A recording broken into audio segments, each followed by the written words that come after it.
Hi, my name is Anton, and I run as Marcus. Hi, I'm Julia, and I run as Witch's Cat. Hi, I'm Matt, and I run as Bear. Hi, my name's Jake. I run as Price.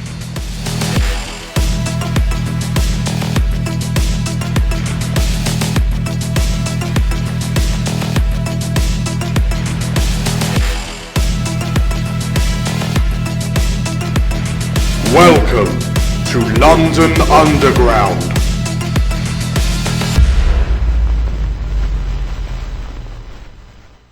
Welcome, runners. Welcome. How are you today? Is Dan an AI? Is this a deepfake? Imagine if. Well, that'd be dedications of the cause, isn't it? Hello, hi everyone. Hi, Dan. Hi.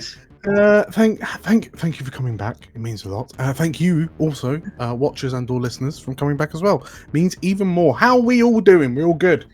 Yeah, it's another episode of SHADOWRun. Another episode of a London Underground, the SPRAWL campaign, heavily inspired by. Yes. We know the deal. Yes, we are back. We're getting into it now, aren't we? Last mission was a bit high octane. It was Fast and Furious, Dan. It was very fast and very furious, Nice. potentially in that order. But yeah, you made it out, and you're now, well, some of you are now rolling in the creds. Seems like it. Yeah. Not me. Not Marcus. Prices. Bear is now so laden with cash that he can finally buy his own bedsit. I'm saving up. He's going to buy UCAS just to spite Marcus. Gonna buy the whole continent. Yeah. But yes, it was all fun and games. Who would like to pick up with our runners a short time after? Yes, One. as we made it back from France. We hope. You did make it back from France, yes. Amazing. Well, so first things first, actually, before we go on, as we always start off this way, off the back of last mission, links and such. So, Anton, who did Marcus link up with off the back of the channel heist? Yeah. So Marcus linked up with Price because he liked it very much when Price. What did you Price? You raised something that made. Created a barrier, like a skateboard ramp for the guy chasing us Humvee to hit. The Jacob in the Humvee chasing us just took a Humvee to the face, or a tunnel to the face. It was great. Plus one link. Very good move. Unexpected airtime. Thank you for reminding me. We should probably just update the Jacob Carter clock. A special clock. Is it Jacob Carter no. He's cross. He's very cross. What? He's either cross or smeared across the roof of the channel tunnel, one or the two. He did. His But, identical twin brother coming. Jacob Carter. Okay, so we've got Marcus linking up with Price. Ellie, who's Ellie linking up with? I think, to be honest, Ellie's also linking up with Price. It would have been Bear, because Bear was like there on the truck with her and protected her, but she's feeling a bit too guilty about what she's holding back from Bear at the minute. So actually, I think she's going to link with Price, because Price, first of all, I think it was Price that you would have made her invisible when Jacob showed up, which she's very grateful for. Oh yes. Because she's quite scared of Jacob, having been shot by him in the past. And he also gave her probably the most credible advice about what she should do with Bear. I don't even remember that advice. It might be good. I have feelings. Marcus, So she's been thinking a lot about it. Yeah. Amazing. Okay, Jake, who is Price pairing up with? I'm going with Ellie, particularly because it was her mission last, and again making her invisible because I think Price felt very protective of her after what happened in the ship before, and then also helping her escape on the motorbike off the back of the out the back really of the thing as awesome. well. Yeah, there's a lot of manipulation shenanigans going on, helping her out. Definitely. It's good. There was indeed. Marvellous. And last but not least, Matt, who is Bear linking up with? Yeah, very nearly went for Ellie as well, like Julia said, but decided to go for Price because of their because of the modifications that Bear made to Price's car. Yeah. That Sweet were revenge crucial, for the hospital. crucial to the success of the mission. After what I did to you in the hospital, you had to just do it back, didn't you? Amazing. Sedan. The poor sedan that's smouldering just off the coast of Calais. Yeah. Did we roll it into the channel? Yeah. Dispose the evidence as best you can. Okay, amazing. So, with that all said, we catch up with the runners, say a indeterminately short time after, and your life is somewhat easier now that you have a bit of capita behind you. Sort of like the money that you made off the back of that job is really helping to turn things around. Price, you've not had to worry about running out of tea bags or milk. We're on the good stuff, twinings. Yeah, and you're doing well enough that you're not even begrudging Marcus when he rolls in with a bottle of corner shop bourbon. But sort of in your downtime since then, have any of you what have you been kind of keeping yourself busy with? Let's start with Bear. What have you been doing? So Bear is pretty unused to having this much money, and he doesn't really know what to do with it in this high-tech world. So he's been spending a lot of time at the community centre with Angus. Okay. Subtly, not so subtly, kind of trying to assess what they could use the money for. Okay. So like asking Angus about new projects that he's planning or he wants to do, new equipment they might need, that kind of stuff. Sure. He's not sort of bought any of it yet, but he's just weighing up his options. Okay. Well, yeah. In talking to Angus, he does mention one of the thing, they've got the community centre, and sort of just outside there is an outdoor sort of playground area, but at the moment it's all quite roughshod, concrete, the floor's all cracked up and broken, and it's not particularly usable in any real way. I mean, at the moment it's just a bit of a dumping ground. He has mentioned that he'd like to turn that into sort of either a basketball or a football court or something along those lines, to give the dwarven kids something to do besides kind of being stuck indoors. He informs you that pasta crafts can only take you so far when it comes to these young kids. But yeah, he and as he tells you this, you can see him sort of eyeing you up warily and sort of as if he's trying to scope you out, potentially trying to read between the lines of your even larger than normal altruism towards the community centre. But you also notice sort of Hamish kind of bobbing around every so often. It seems like Hamish has got himself a job, which Angus seems pleased with. When quizzed, Angus doesn't shrugs his shoulders about what the job is. But he turns around and says, "Oh yeah, as long as it's not the malarkey that you lot get up to, that's fine."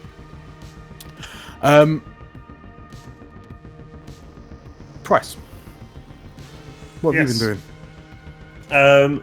I think I have been using my gained wealth to join a magical society. In order to be initiated with them, in order to further my magical needs. I think they will be called the Order of the True Consequence. Is it Scientology, Jake? Sorry? Is Maybe. it Scientology? Did you have to pay to get in? Are there levels? And the more you pay, the more you learn. It depends if I can invite 2 friends to join as well. It pays for my membership, and then I can earn if they bring 2. So if any of you are interested, Seems like a really, really good scheme. I can see it taking off. Nah, I'm Yep. alright, Bryce. it's all going to end on a little farmstead in the middle of nowhere where it's a big shootout with police, but it'll be fine. Like most of our missions, then. Yes. Okay, amazing. So you've joined a book club. Yes. Marcus, is there anything? Anton, is there anything Marcus has been doing? Marcus has been on tough times. Mhm. Money's been short. Bourbon's been even shorter. Mhm. So listen, we're gonna have to scrounge up what we can. So he's been hustling. Okay. He's been hustling, trying to make that money. So he's found 2 jobs that he can do. Mhm. Right. One is deliveries Okay. of unspecified military equipment. Don't ask, don't tell. Okay, very good. Yeah. And he's got what's his name? He's got the name. Our driver, Thompson He O'Dare. and Thompson have got a good deal going on. Marcus arranges for the goods to be transported to another location where the goods are delivered. Okay. No questions asked. Yeah. Thompson's happy that's- for the. He has a few Yeah. points down the pub and then starts the deliveries. Job done. Yeah. Thompson, really easy business. Just don't ask what's inside. Okay. Unspecified equipment. Wouldn't dream of it, son. Wouldn't dream of it. He says, chuckling. Very good, man. All right. Number 1. Second one. Now, some people, some bad people, have not been paying the money that is owed to them. Okay. Yeah. It is a disgrace that these people do not pay. And therefore, there needs to be a remedy to this unruly behavior. Right. So he's hired Hamish to do some debt collection for him. It doesn't have to be for bad people. It could just be for the, I don't know, deck. Yeah. It's the good type of debt collector. the good, Yeah. the good debt collection. And as right? someone who was recently in debt himself, he knows that with the right attitude, and go-getter, work ethic, you could just... Yeah. And the right weapons, everything falls into place. Mhm. If Bear finds out about this, Marcus, you're quite sure. You're in trouble. So yeah, deliveries Hmm. and debt collection. Okay. That's the hustling. Okay. And last but not least, hello, Julia. What has Ellie been up to since the last mission? I think Ellie was a bit shaken up by her encounter with the Man of Whispers last time. I think there was probably about a day where she didn't touch her deck and was just sort of wandering quietly around the flat looking a bit pale. Okay. But then, since then, she's been doing nothing but sitting on her deck and seems to have been furiously researching something. And what she's been doing is desperately trying to figure out the impact of this thing getting out there. She feels quite responsible, and she kind of wants to see if there's any patterns she can pick up. Is there any weird activity being reported anywhere that might be him or this AI wreaking its havoc? Sure. She's also feeling like she wants to do something about it. She's also been trying to put out feelers for Meridius and the underground again, because she thinks they must be out there somewhere, and they've got a lot of expertise, they've got a lot of resources, and even though they have been kind of scattered and been forced to sort of go back again, she's just like, she just thinks we can't let that link go. I think we've got to. She really, really wants to see if she can find anyone. Because I suppose, the last time the four of you saw Meridius and like his crew and the rest of the underground was when they were in the tunnels beneath Westminster. Yeah. On the day that it was bombed. That's right. And collapsed into the underground. Last contact she had at all was the Blue Tree mission, where they basically told her to back off and leave it alone. But she hasn't. Engineer, yeah. And then she tried to contact Engineer, but Engineer kind of blew her off and said, no, don't worry about it. Don't look into it. Sure. I mean, yeah, it's, I suppose, given the high profile kind of manhunt that surrounds the figure known as Meridius, the terrorist, the leader of the terrorist cell, the Underground, a lot of what you're like finding is kind of, it seems hearsay. I mean, the most of the chatter you find is sort of like on the shadow net, and it's just you can tell it's a lot of people saying that they've worked for Mary, and sort of like that. They just had a job from him, but a lot of it seems like false posturing, with nothing kind of concrete coming out. In regards to the AI bit, kind of looking through sort of like the subtle stuff, the not so subtle stuff.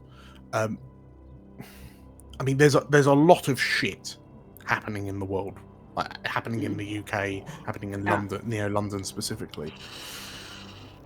But if there are dots, you can't see how they're joining up. There's a lot of chatter about that. There's kind of a bit of a resurgence on anti-mage rhetoric. Just where there's been, I mean, there was a high street, like a number of hot shops in a high street that were torched by a sort of like a maniac pyromancer. Oh my gosh.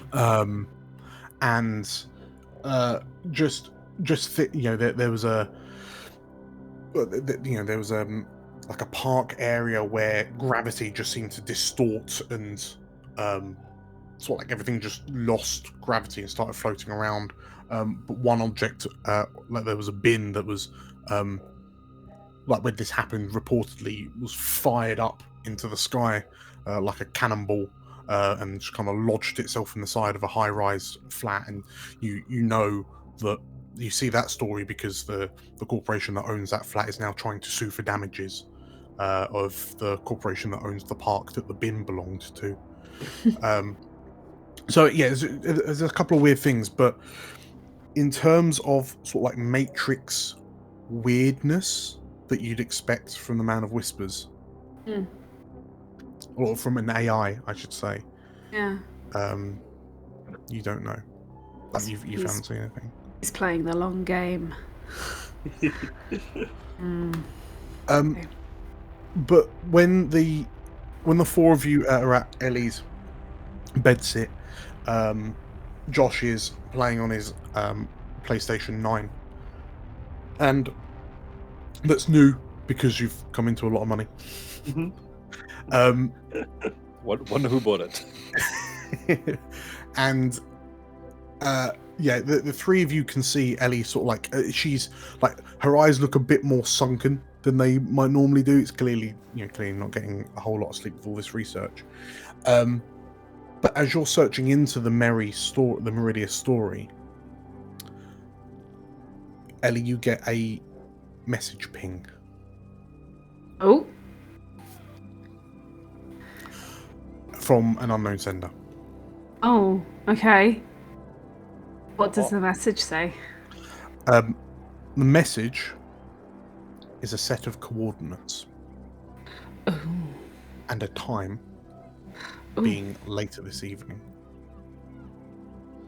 Ellie gets a bit excited because she assumes that this is someone who's noticed her searching for the underground. To tell you what she did, she didn't make it totally secret that she was searching for this stuff. She left just enough tiny traces of herself around, so she's really hoping this is someone reaching out because they know she's looking for them. Anyway, so yeah, she's gonna tell the gang.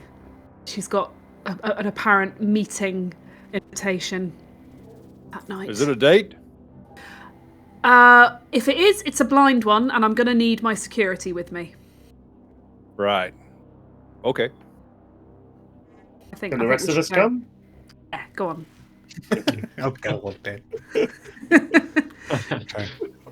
So, is there anything that you're doing before this kind of rendezvous, or are you just dressing sharp and heading out? Marcus is on the phone finishing up his jobs. Yeah. So can I roll my hustling move?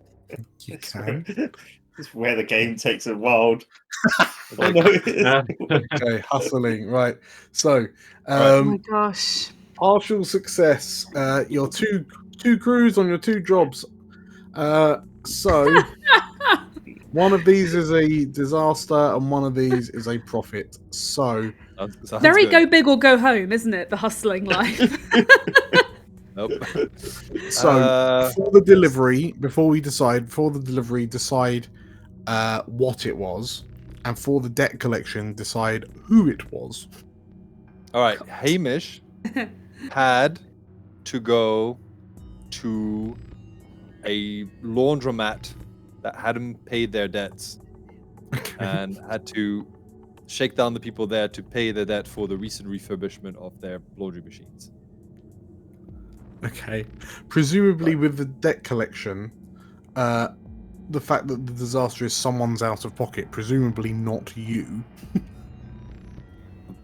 I don't know who. Maybe the person who's asking to get the money back. You're debt collecting on behalf of someone. Are you literally? Are you a one-man Pinkertons? Is this what's happening? Yeah.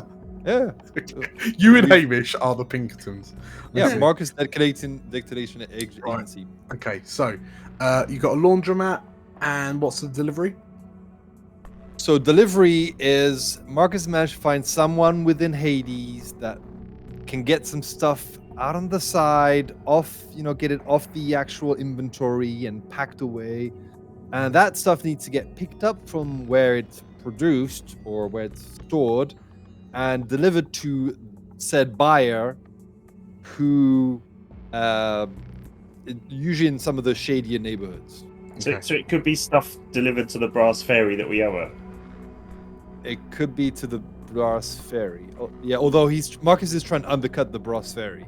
That's also part of the business plan. Right. Okay. Let's not annoy the Brass Fairy. But Hades weapons drop, like weapons delivery, and a shakedown of a laundromat. It's a very yin and yang. Marcus, choose one of those to profit from and one of those to disaster from. Let's roll for it. I think that's more funny. Okay. 1 to 3 delivery, 4 to 6 the other one. Is a profit. Delivery. Delivery is profit or disaster. Let's roll for profit or disaster. 1 to 3 profit. Is this going to advance the Hades clock, and what we're going to have a laundromat clock, or the delivery is a profit and the debt collection is a disaster. There we go. Right.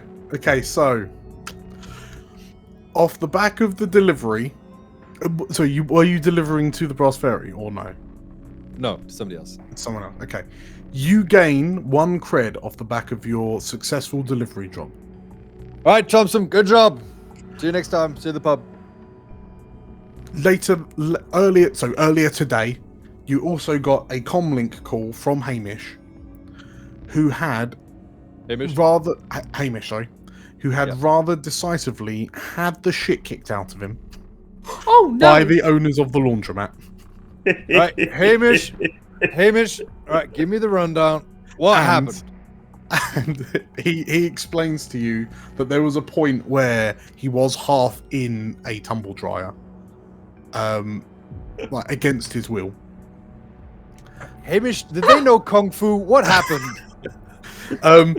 Look, Longs, he doesn't really want to get into it. You know, his head's a bit fuzzy on the details. Right, Hamish, we rehearsed this. What did I tell you? Raise your voice, get angry. It's not that he's feeling bashful or ashamed of the fact that he just got his ass handed to him by an old man and old woman.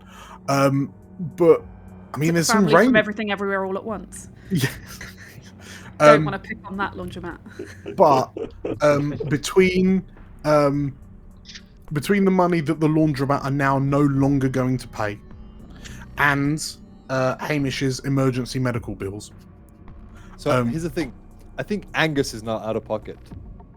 Well, I was going to suggest that you lose a cred. What? Well, Again, you're going to lose a cred? Yeah. That's 0. Yeah, justice. This move sucks. Can I? How about this? For the sake of RP, Marcus does not pay for Hamish's bill, and yeah, which means Angus picks it up, which means Bear picks it up, which means Bear. Well, technically, Marcus owes Bear money because Bear paid Angus for Hamish's bill. How about Bear picks Marcus up? Throws him out the window. So that's a discussion to be had. Marcus, it does say that you didn't have to pick the 2 jobs. You can pick up to the number of jobs equal to your current crew. You just got greedy. We did both. There you go then. Okay. Oh, no. Well, at the moment, we'll run on the idea that you have not gained a cred so far. Oh, great. Okay, very good. So, perhaps Marcus, you're feeling a bit sore about that. Does Bear know? Does Bear found out? Yeah, because Marcus had to pay Bear for the money that he paid Angus, who paid for Hamish. Okay. So, have you told Bear how this? Were you having that conversation with Hamish in front of Bear? Yeah, sure. Okay, right. So in which case you do gain a cred if you've blackmailed Bear into paying these medical bills for you to spare Bear from the wrath of Angus. I guess Bear would want a chat with Marcus afterwards, right? Yeah, I'm just thinking. How much is that going to derail? Maybe Bear would just. We're going to talk about this later, Marcus. With or without the fire axe. Bear, do you want talk to my PA? Book an appointment. All we'll right, talk about this later, Marcus. All right, book an appointment. Okay. So, with that in mind, is there anything else that's happening before the meet? Sorry, I think is there anything else happening before the rendezvous? not necessarily this day, but Bear's just been spending a lot more time recently meditating and trying to get in touch with the voice that he hears in his head, the bear spirit. Mm-hmm. That's what he assumes it is. I think probably looking for a sense of, because things are going quite well, but he's probably looking for a sense of purpose and is he doing the right thing with his life? In which case, I would add then that you've been more successful in communing with the bear spirit recently. Enough so, like, whilst you're not on sort of like conversational speaking terms, there is a definite sense that the bear spirit is uneasy or restless. You know when you see animals and they're just instinctively on edge? It's that sort of vibe that you're getting from the bear spirit right now. Okay. So, are you all heading to Ellie's coordinates? How are we getting there? It is who Price, what did you need a replacement car? I would have gone out and bought an identical sedan. Oh. the same year as well. Just How many cred is a car? 2, 1. Be like one Not or two. many. Yeah, 1 or 2. Okay, so it's Bryce, you didn't even upgrade. it's not a difficult No. it's not a difficult trip to the rendezvous. And when you arrive, it's a small little kind of tucked away, like hole in the wall style bar. And say hole in the wall because it's also sort of like 4 floors up, and it just looks like a part of this apartment block was just kind of changed into this drinking establishment. There's a rickety looking kind of metal balcony that kind of lets you see over some of Neo London. Not much because Neo London stretches up far past the 4th floor. But yeah, as you ascend what is effectively like a fire escape set of stairs, like spiral stairs up to this place, you notice that on a small discreet little sign by the door is the name O'Malley's. And heading in, you like there's a soft, quiet kind of electro music playing, the sort where if you're not kind of tuned into it, it just becomes background noise. And one of the the front of house, a man, like a troll, a very slight troll by troll standards. I mean, still bigger than the majority of you, but see, quite skinny. If nothing else, it fits in this room slightly better. Approaches you, like straightens his little cravat and suit get up and could I have your names, please? West. Bryce?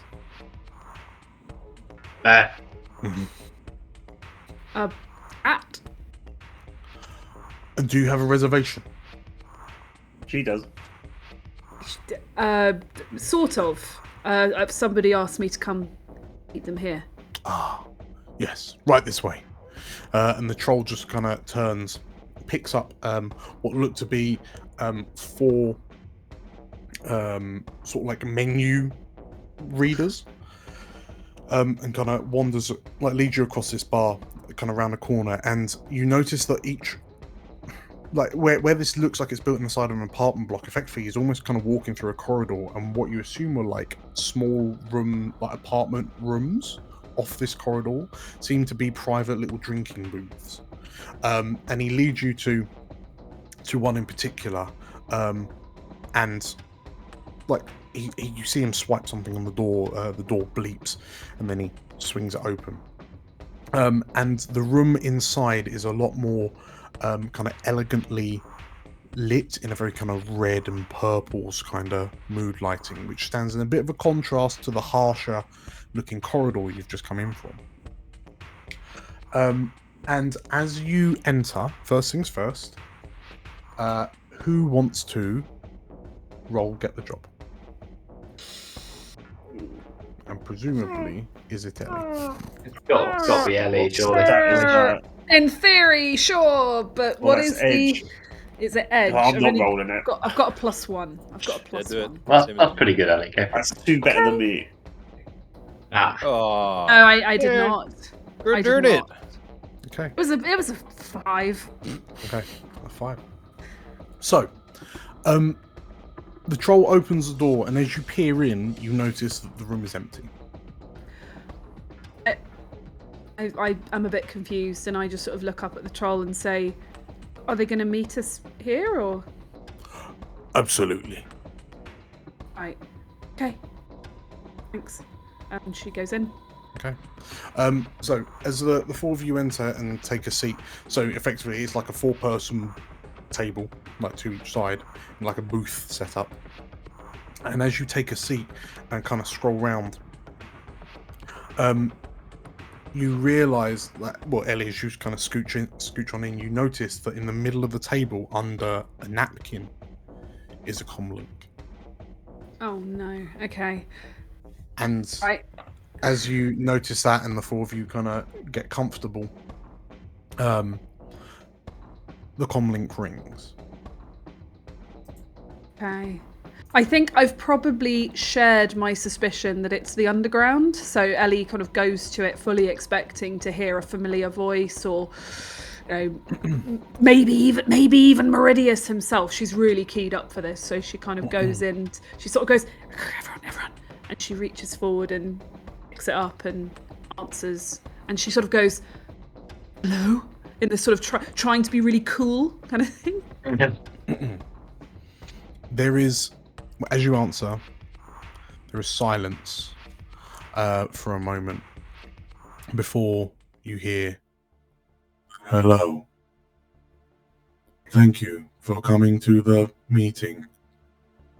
You can call me Mr. Smith. Oh. Okay, sure. Yeah. And Ellie looks a bit disappointed as she realizes this is a job. This probably isn't the underground at all. It is good to see that you have been so prompt and willing. We have been watching you and your team for some time, and we believe that you are the right candidates for a job which we have prepared especially for you. Have you heard of the entertainment superstar called Mardi Gras? Have I, Dan? Has anybody? Mardi Gras. So, for reference, and I'll let you decide if you do or don't know her. Okay. Mardi Gras is huge. Oh, okay. She Like is Ruby Rod. well, Like Taylor Swift. maybe not Taylor Swift. Fifth Element. Miley Cyrus. Sort of, yeah. I mean, she's a definite like up and comer.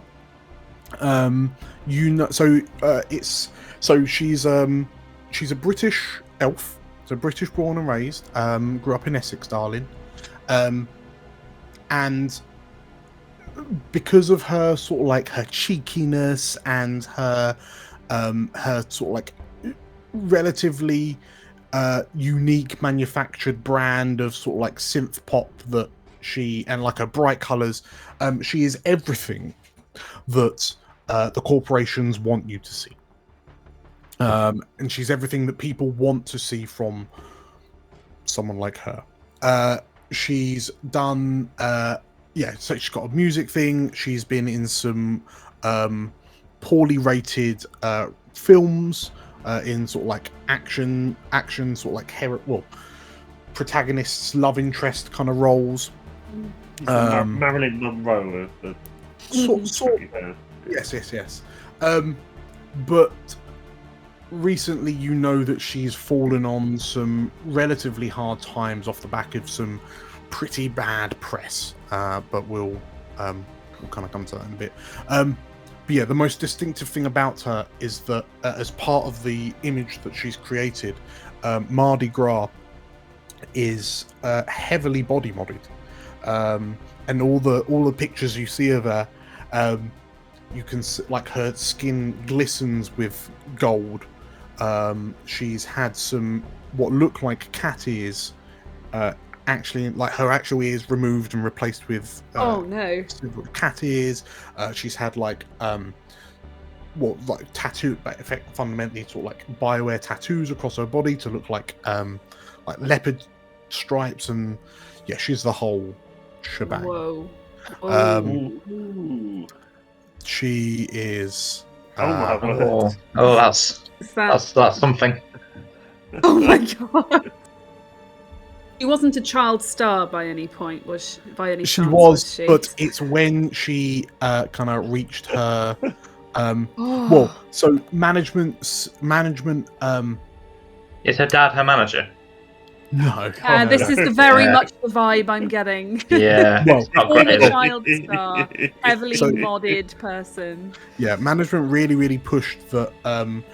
When she started embracing her wild independent side, she was in fact over the age of 18. So sort of like that leaked footage that got out, that it was totally fine. But since then, her popularity has boomed, and she's kind of been picked up to the point where she is this effigy now of everything that's right with this world. in this corporate utopia in which we find ourselves. So I'll leave it up to you if you know Mardi Gras or not. Okay, yeah. No. Ellie, well, yeah, shall we go around and say whether we know? Marcus does not know Mardi Gras. Okay. No to That Mardi. fits. Listen to country Ellie? music only. How about you, Ellie? Safe to say Ellie absolutely knows who Mardi Gras is because she's on the internet, she's alive and is online, so of course Yeah. she knows exactly who. She's not a fan, but she knows of her. Is Ellie not a fan, despite the fact some of her songs get irritatingly stuck in the Ellie's head? 100%, absolutely. They get stuck in the head, but she doesn't like it. Well, I think Josh listens to her. Oh yeah, Yeah. for sure. Josh does. Yeah. Yeah. Yeah, on repeat. Price? I reckon I will probably know her through the youth group outreach. Whether I actually have any songs, I might have one. What do you mean have? On your little MP3 player? On his Zune? Like what shuffle? Have. Price would have an upload. It's not the 90s, Jake. I feel like Price also secretly knows the dance that all the kids in the youth group do. Yeah, but I will not admit any more after that. Yes, sure. Last but not least, Bear. I think it's pretty unlikely, to be honest. No worries. I can imagine Josh trying to explain it to him and him just like not getting it. Yes. Yes, Ellie, you wandered in on Josh going, and then she's just like, arr, arr, and then, and Bear's looking horrified. I love that. Okay. Wait, is she actually a cat or not? So, that is Mardi Gras. Right. Um, Yeah, Ellie says, yeah, we know exactly who Mardi Gras is.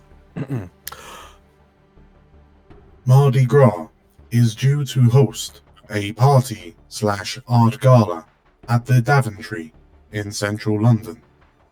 Frankie? It is expected to be summoning some of the biggest influencers and media personalities in the city.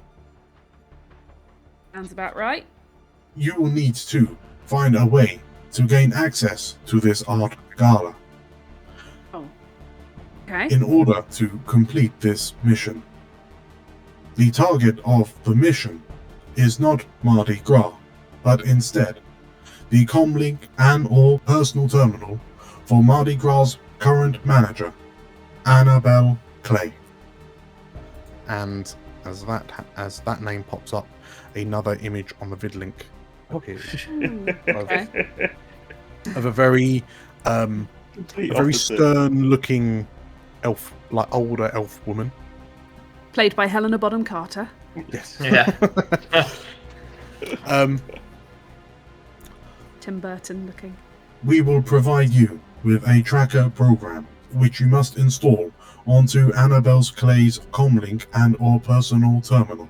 The nature of this tracking program is of little importance. The discretion in which it is installed, however, is of the utmost importance. Alright, plant the tracker on the manager's comlink? Got it. Due to Mardi Gras' recent public discourse, comlinks and recording devices are not allowed in the art gala/party. Right.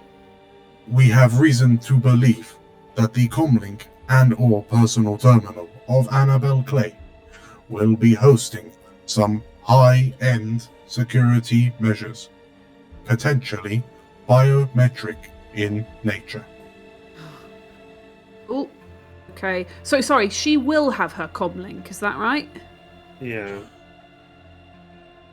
It is suggested that Annabelle Clay is never far from her comlink. However, you may well find that the comlink is left unattended whilst in the gala. Very well. Okay.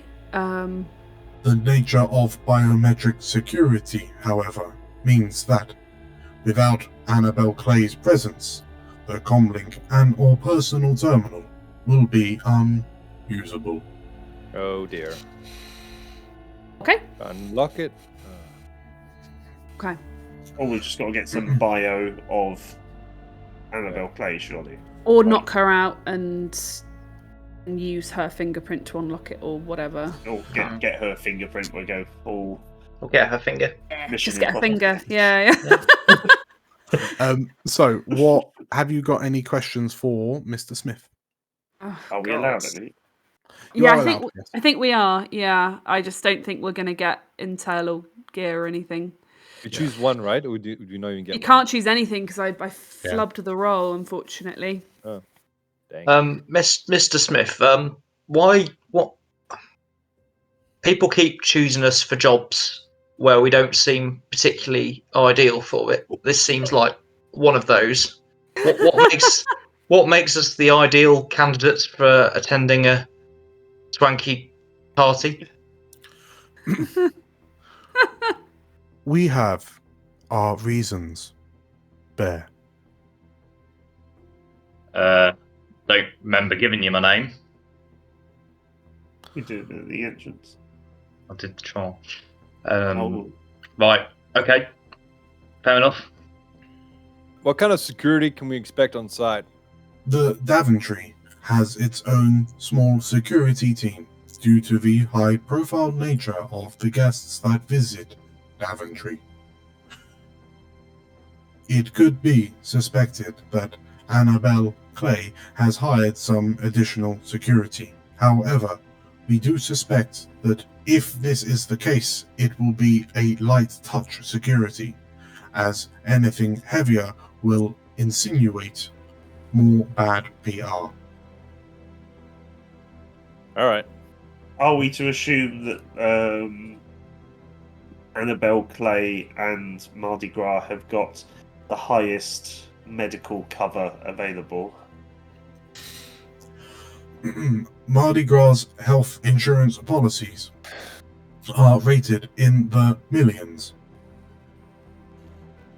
Because they're going to be more scary than the security if we have to knock Annabelle Clay out and it triggers an alarm. Due to Mardi Gras' global notoriety and The Mardi Gras image being trademarked, it is expected that she will be a highly protected target.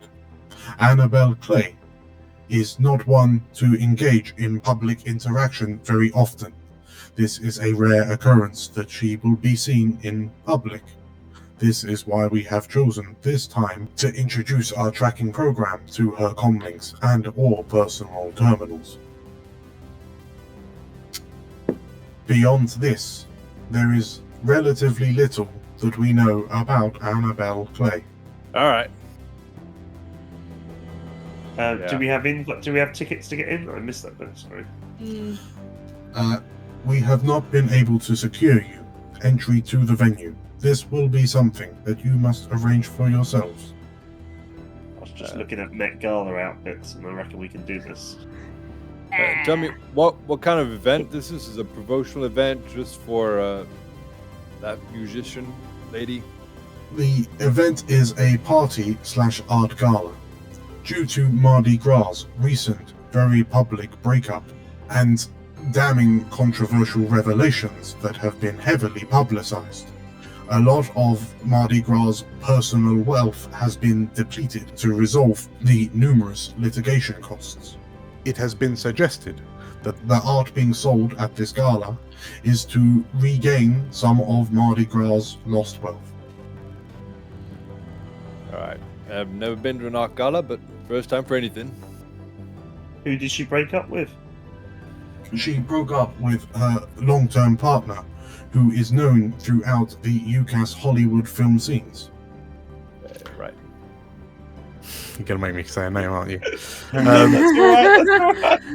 all right. Who is that?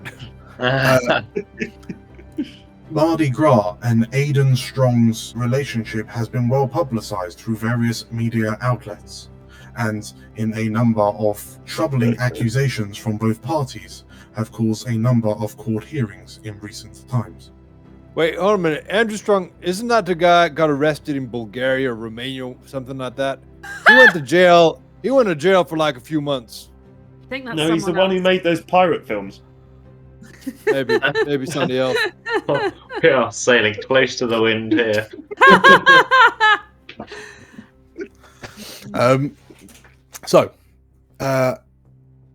Yes, are there any other questions? Right, so we get in. Cat does the thing to the comlink, then we leave. Presumably. Nice and quiet. Nice Yeah. and quiet. Yeah. No trouble, nothing else. No Correct. surprises. Stealth and discretion is of the highest priority. Yeah, and again, I just wonder why us. We suggest you buy a hat, Bear. I've got a hat. A more discreet hat. All right, shopping list, hat, and rocket launcher. Okay. Anything else for anyone else? Kind of want to ask them something about the guest list. Like, who is there? Anyone gonna be there that might have a special interest in like what Annabelle's doing, or is there anyone we're gonna have to shake off that might be watching, apart from just the security that we'd expect? The names on the guest list are not publicly advertised. We have no firm confirmation on who is or is not attending.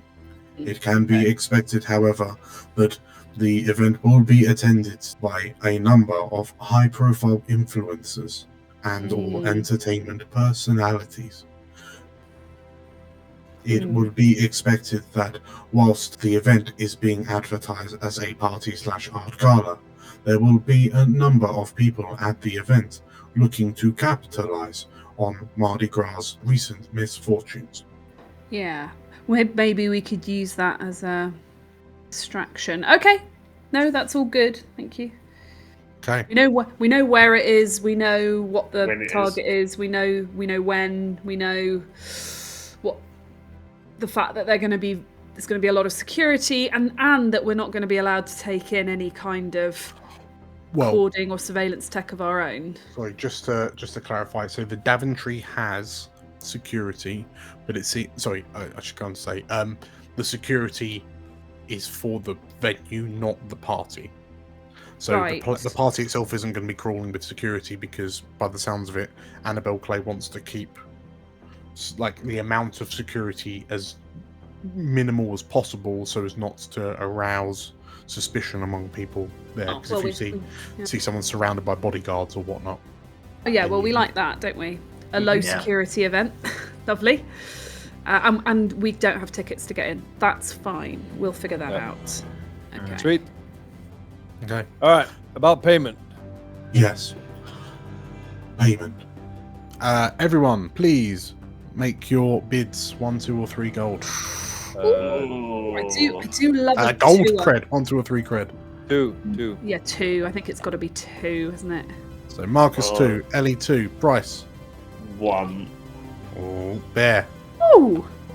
This sounds super easy to bear, so he's gonna go 3. Way! That's gonna bump the clock up. The legwork clock, yeah? Yeah. Yeah, that's fine. Okay.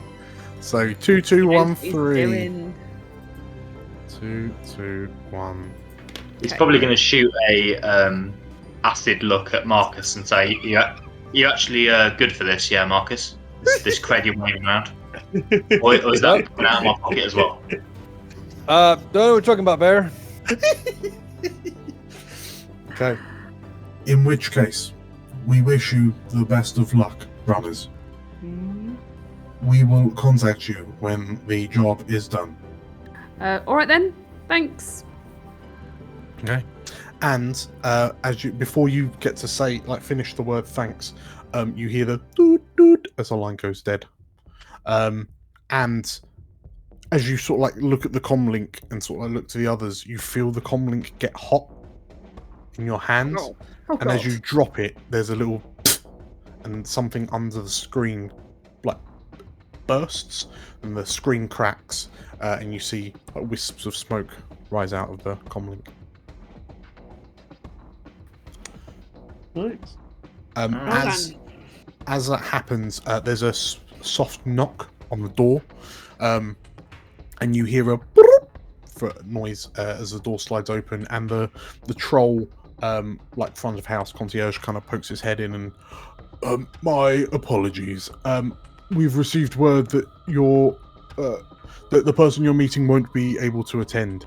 They said you can stay and have drinks on a tab. Drinks on them, or Say no more. Thank you. okay. And yeah, with that, the troll kind of nods and leaves you be. And yeah, if you're staying, the menu readers, like holographic menus, pop out of these kind of bottom pieces that you hold, with a number of eye-wateringly expensive drinks. Mm. Do they do to go? They do not know. We should You stay put it for in a a bit. foam cup for me. Okay, so as you do or don't watch Marcus drink himself into a stupor, Yeah. we begin the legwork. So, what is the plan? So you need to. So can I? Are we thinking of going in as staff or as guests? Because that's going to very much decide Both. where we research, or how What much if, access we've got. What Sorry, if Price went in as... Sorry, go on. I'll just quickly jump in because I always forget to do this. The mission directives, when you accept, so you gain experience when you accept the job, when you enter the gala, when you install the tracker, if you escape undetected, and when the mission ends. Oh, I think we can write off the fourth one. I think we never escape undetected. I'm a bit unsure about the first one, to be honest. No, second one. The second one, just getting in. The only one I'm sure about is the mission ending. In some Yeah, way, the it mission will will end. end. It will come to an end, won't it? In a ball of flame. Okay, so yes, what is the plan? Sorry. I was just wondering if Price could enter as the entertainment for the evening as a magician's act, Oh, and we could be like his magician. glamorous super assistant. cool. I would like to be catering if possible, because I Yeah, think I'll same. get away with. I think Marcus and I would get away with being the catering quite well if we can Tuxes. infiltrate the team, and Yeah. and that would also give us an excuse for disappearing off into other rooms and Yeah. stuff. And if you guys are the entertainment, that would just be really funny. The magician and his dancing bear. What the? Yeah, either that or Bear goes as a super fan because he dresses like an animal, she dresses like an animal. It's like I was thinking. you've inspired me kind of thing. Oh, Ooh, true. Yeah. But probably Price would need Mardi a Gras. glamorous assistant. Mardi, you are an inspiration to the furry community. Thank you so much for everything you do. Yes. That'll help the publicity problem, Well, won't it? Bear in mind, so if you're sort of like looking to publicly be part of the party, the guest roster seems to be made up of high-flying influencers and/or like entertainment type of people. So, the sort of like magician act may not necessarily fly, but That's too much between- like a child's birthday party vibe. between the two of you, if one of you were to engineer new identities. How What, about like an online influencer? Oh, I love either that. become an influencer overnight. You got to find something that's super viral, get 1 million views overnight. If Bear becomes the influencer and/or media personality, True. and then you could be his manager price. Yeah. Just imagining Bear and Price trying to learn like a TikTok dance in the in the living room. Josh can definitely help you. Yeah. Oh, could it work? Maybe we could create like a fake TikTok account. I don't like the idea of you guys going high profile in the name of this one job. I just don't think that's gonna be Yeah, I safe. think we're the men for the job. The Black Phoenix clock at 9 o'clock Hades, Genesis, and MVN and Blue Tree at whatever that is 6 6 o'clock. o'clock. I just don't think this is a Maybe good idea. maybe going viral is not very Go good. viral. Okay, all right. So What's plan B then? Fine. option number 2 is to be an agent of Aiden Strong, her ex-boyfriend, whatever, and try and get an invite that way, and then you can go and talk to Annabelle Clay to say, listen, we're trying to Why make would something they? up Would they want 'Cause they're Aiden Strong's agent there? because they want to make up and find a solution where both parties agree that there was a mutual. Be I don't know, good for the image if Aiden's So- people are there. Tell you what make me up- and Bear have got going for us. They're trying to What? sell stuff. They need money. We got the money. We're Oh, there we to could be buy art shit. collectors. buyers. We'd be eccentric art collectors. Definitely eccentric Yay! art dealers. That is our invite Yeah. there. Okay, that's the one. Okay. Amazing. So, Bear and Price, eccentric art collectors. Mm-hmm. Yeah. Marcus and Kat catering. I And we do. can wear whatever we like then if we're eccentric. Exactly, and I might have had to retcon getting a really swanky, pointless car to turn up in rather than Do a it. sedan. I must say, I'm a bit disappointed. I did like the idea of us being Aiden Strong's people because then I could just imagine a legwork scene where Josh is helping us research the relationship and the history between them so we know what to say. And he's like, and then they had this falling out in a club and where he called her a nasty bitch and then they made up and they went to Hawaii and then Ellie could always be the. Yeah, you Marcus guys could be can do that. catering That's and great. Ellie could be the agent. I don't know. Oh, I mean, agent to agent, that might work quite well, actually. That might give me a reason to speak to Annabelle, or whatever her name is. That's what I was thinking. Yeah, with the agent. Maybe the that's agent line. better. Maybe you could be my assistant, my PA, Marcus. Unless Marcus Okay. is still catering. I like catering though. Okay. I'm gonna be an Uh, agent. I'm gonna be okay. Aiden Ellie. Strong's agent. Hold on. He's gonna be Yeah, like it. agent. Okay, amazing. Right, so with that in mind, I guess the first question is, how are you getting your names on the lists? Over to you, Ellie. Probably me. Yeah, I'm gonna create a fake, like, LinkedIn profile and all that. Sure. And reach out to Mardi Gras people and Yep. say, can I get an invite for Aiden Strong really wants to improve both our public images and figure something out, and appearing at the party would kind of go some way towards that.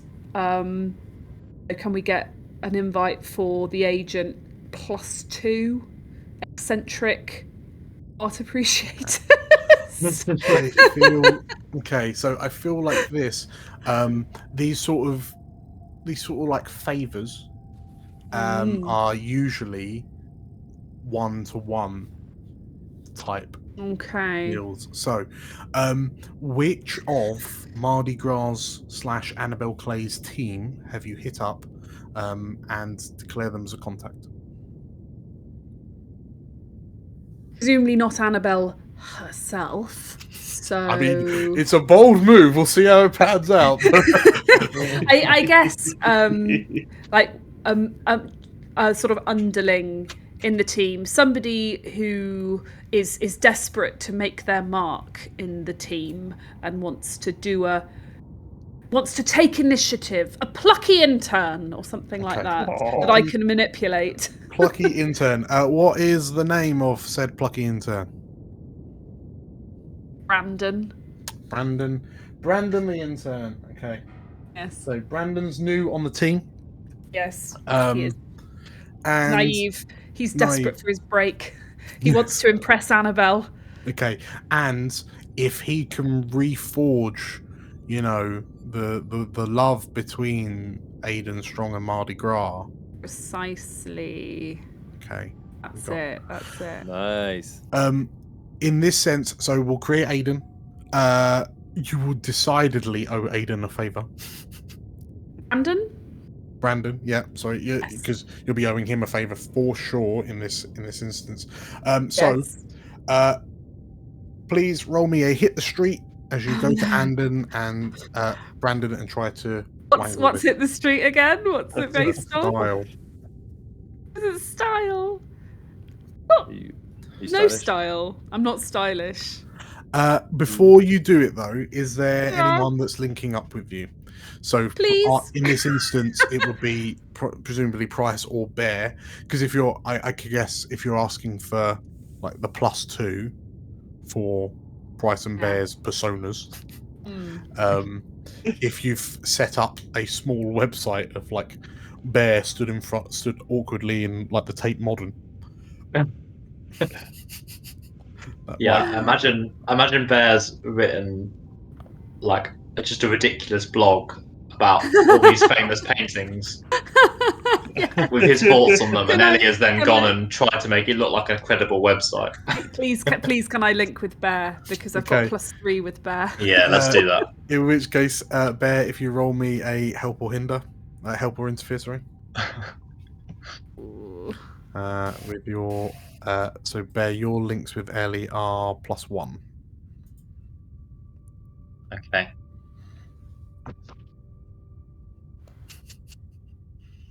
Hey! Oh, look at that! Good job. Check you Dream out. team. So what do I get a +1 to this? You get a +1 to your hit the streets, because Brandon looks at Bear's blog, and is impressed by what he sees. Okay. Hit the street. It's just ignorant enough to sound like he might know what he's talking about. Even with my Dang. +1, it's a 6. It's I a can't roll at the moment, unfortunately. Ellie's not doing well. Okay. So,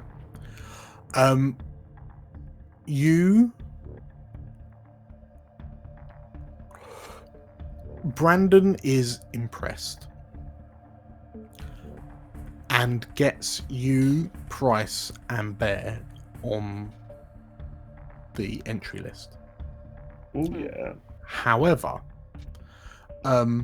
he only does so after insisting that you exchange personal telephone numbers. Oh shit. Okay. How old is Brandon? He's probably 21? just younger than you. Okay, so more like 19-ish. 19-ish. But he fancies his chances. He has your personal telephone number. And it turns out that Brandon is a chronic messenger. Okay. Like we're talking hundreds of messages a day, regardless of whether or not you respond or not. Oh no. And He just carries on the conversation without you. yes. Oh god.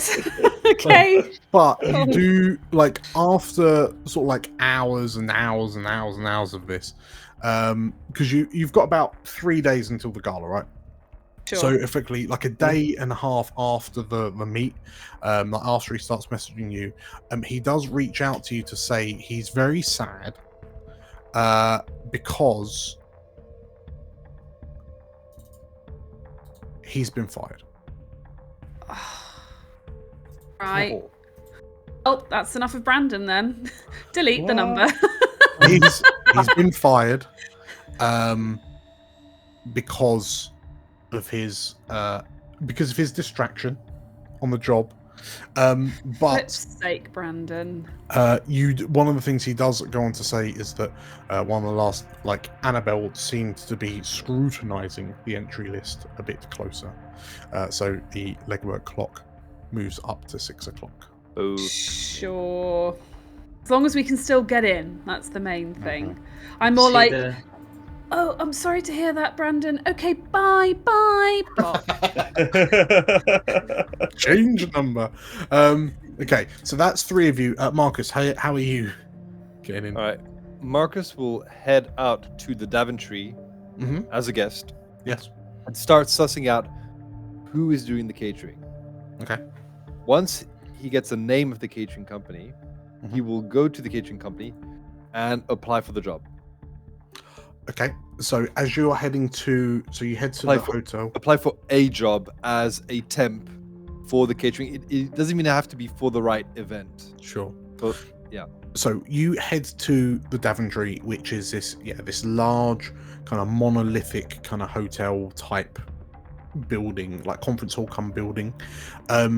It's relatively unique on the Neo-London skyline because it's comprised of 2 towers side by side, connected by a number of what they've been dubbed as sky bridges. So basically glass walkways every kind of 2 or 3 floors up this kind of 40-50 floor building. That's the Daventry. That's the Daventry. Yeah. Oh shit. Oh, so it's modern. Yeah. So it's a big building.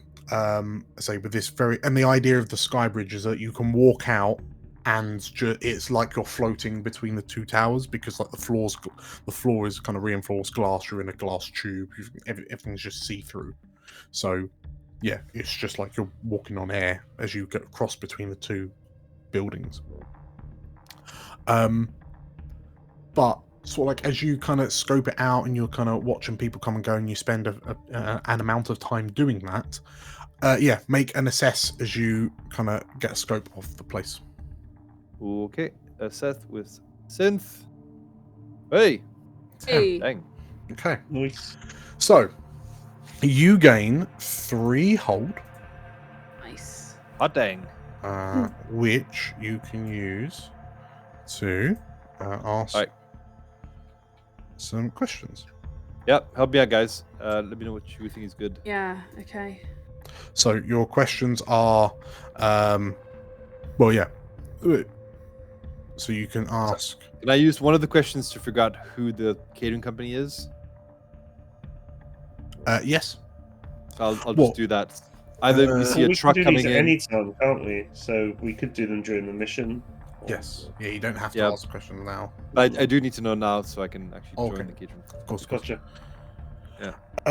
So we can use one of your holds, and you're able to gain, like you find out which of the catering teams, because obviously there's a lot of catering teams going around this area, but you're able to figure out which of them specifically deals with the Daventry, and also with some closer investigation, figure out which team it is that's then working at that event on that night. Yeah. We'll use one of your holds to answer that. Okay, shall I leave the other holds for now? Maybe avoid trouble or hide because we're trying to get in and out without causing a ruckus. It does say in the ensuing action you may spend a hold, so we could always wait until it becomes. Yeah. I think so. Becomes relevant, couldn't we? Sure. I mean, we can. You can keep the hold. Yeah. Okay. So the next step is try and get the job, and then get a job as part of the catering company, and maybe have to switch shifts with someone and somebody who isn't at Daventry, get them to basically fast talk my way into getting. I was gonna say So you're trying feed someone on the team some bad chicken the day before, and then stand in for them. Poison the shit out of them. If you're now looking you're up. if you're looking to kind of convince someone to swap their shifts for you, so you find Gianna, who's one of the catering staff, and like he's stood out back. Sorry, they're stood out at the bottom. Was that name again, Dan? Gianna. Gianna. He's What? they're having a cigarette, sort of like at the back entrance.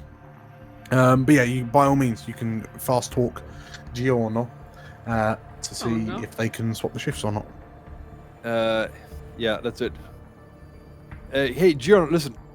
I got a shift at this other hotel, but I got something else to do. Like, would you mind switching shifts? And I'll fast talk. I don't know. Come on, Gianna. I'll owe you one. Really, listen. I know it's only my first day, but this really means a lot for me. Giona's like, who the hell even are you? Fine. We'll swap. Jonah, tell you what, I'll throw in a bottle for you. You'll like it. It's the good stuff. They kind of nod to you, and sort of like light up another cigarette, and then just kind of like shoo you away as they start making. Oh, you won.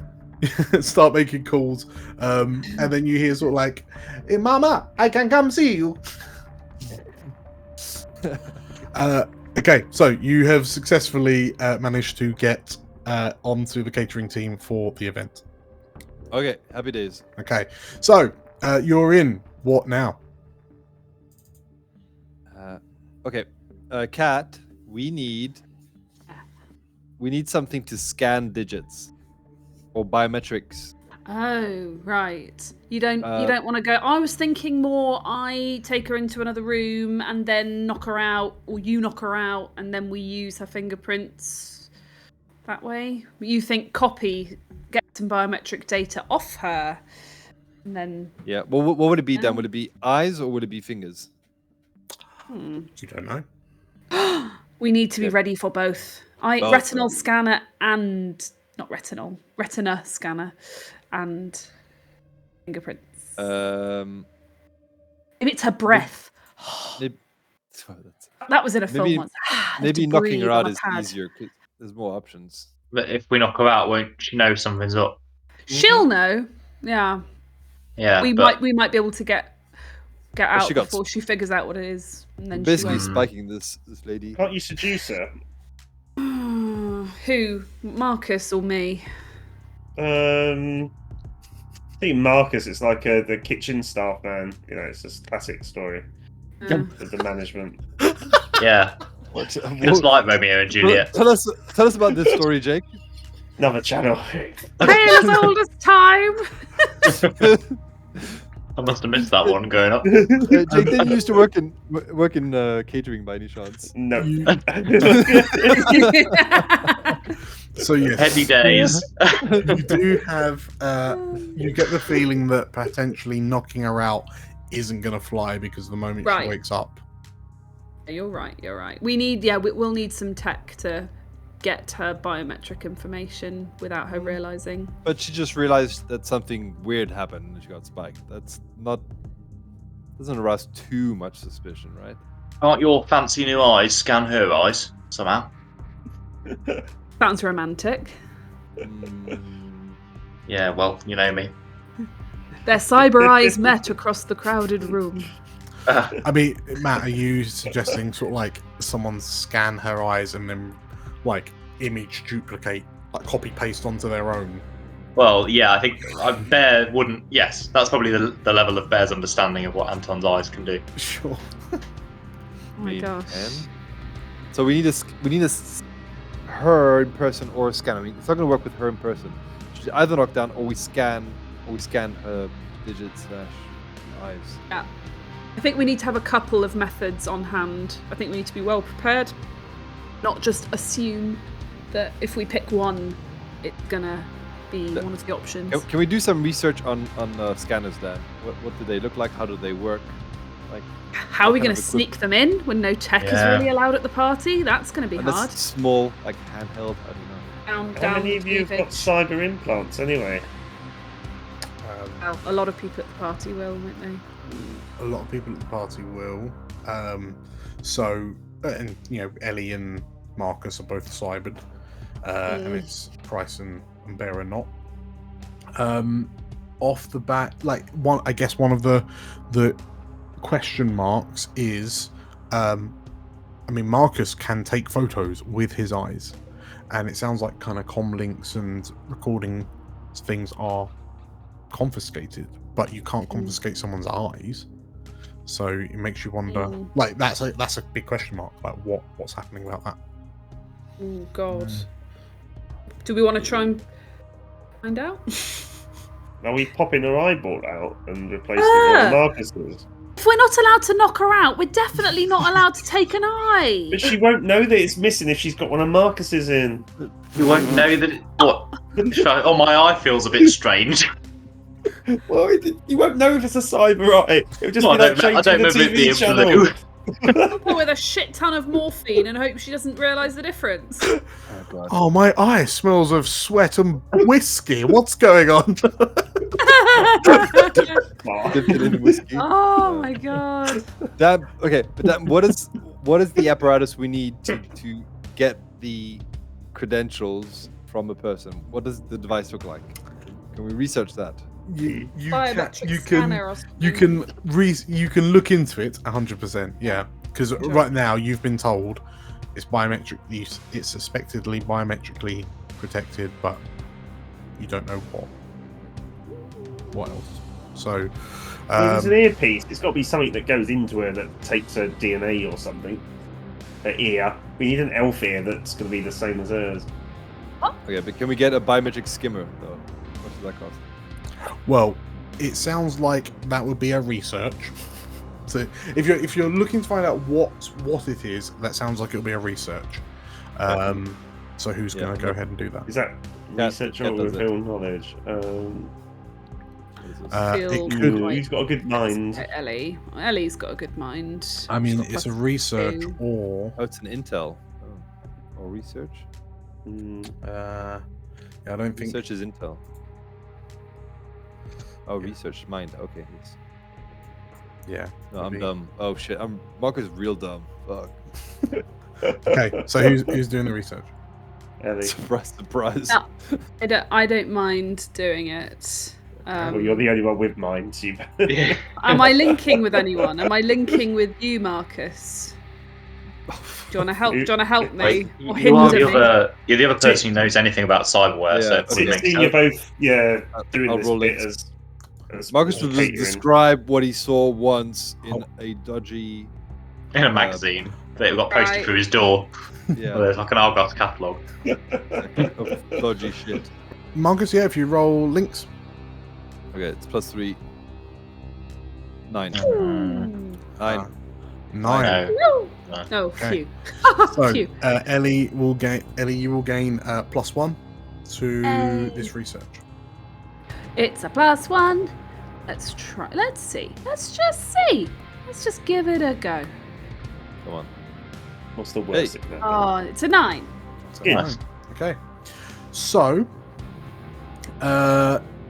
you take intel, and I will answer your question from the list provided. Okay. So this is about Annabelle, presumably.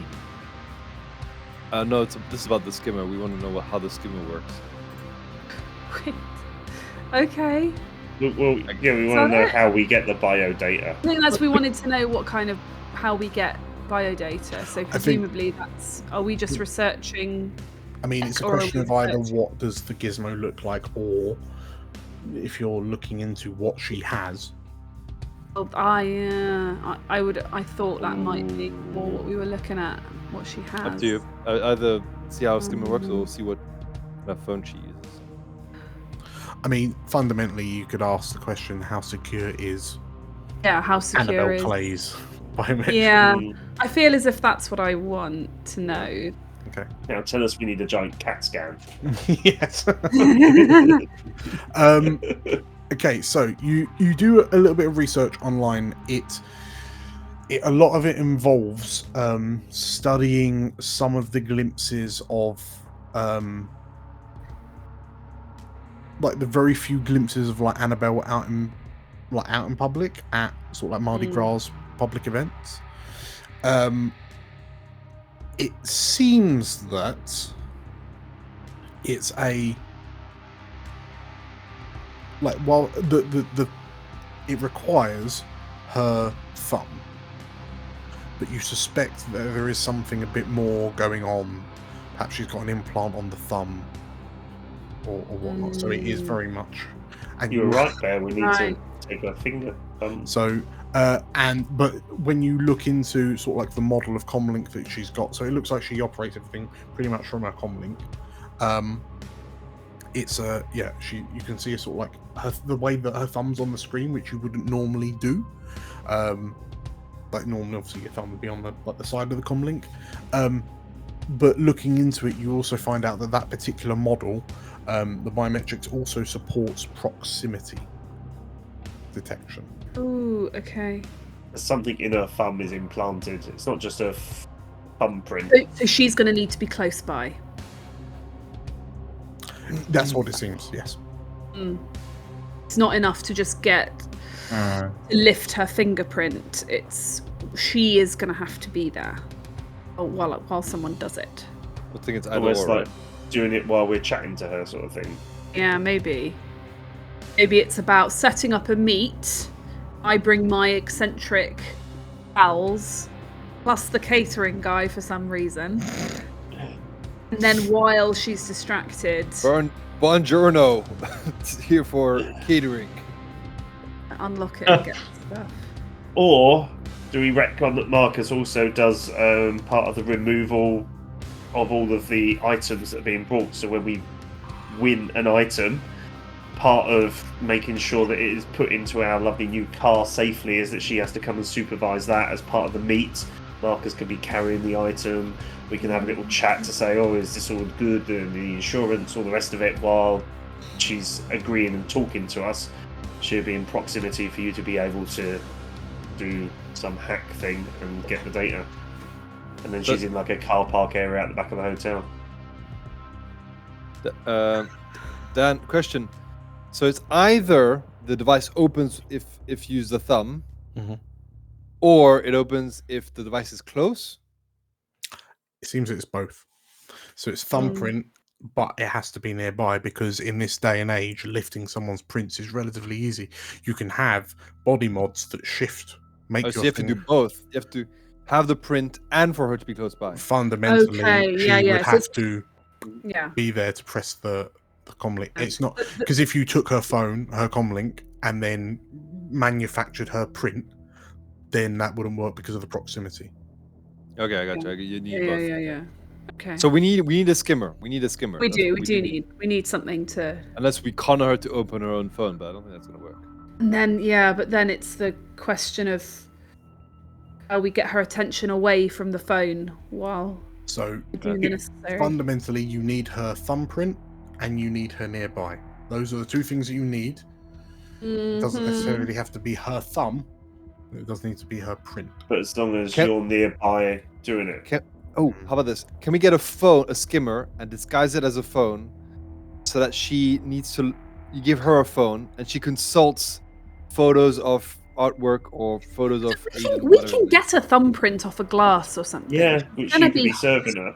Yeah. But no, I feel like it's electronic. That's what Dan was saying. There's like a little. No, there is, but the actual thumbprint is necessary, even though it's not sufficient. So we could get the thumbprint from something like a glass, copy that, and then we just have to be next to her. And then we just need to be next to her with access to her phone, which is going to be tricky. We're going to need a distraction. Marcus, Price, or Bear are going to have to kiss her. Right. Do a big dip kiss or something, and then I lean in and go. Bloop. It's done. Unless it's Ellie who needs to do the kiss. Unless it's me who has to do the kiss, in which case one of you guys is going to have to do the. Bloop.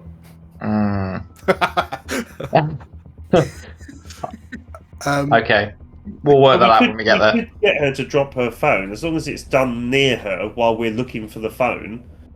That is something that could be done behind her back because it's just got to be near her to pick up the bio, hasn't it? Yes. Yeah. I still think we should try and knock her out, but in a way that she wouldn't realise. Like, she'll just think she fainted and that we helped her. I have gel rounds. I could just shoot her. Just get Marcus to kiss her with his whiskey breath. That'll do. I think we need her to be unconscious for a very, very brief moment of time, but not be a big deal, basically. Yeah. It won't be a big deal if none of us are related to each other. It'd be more suspicious. So the fact that we're all coming from different backgrounds, we can corroborate. Oh, you just fell over. You did this. It's as long as we don't. What's Bear doing in the legwork?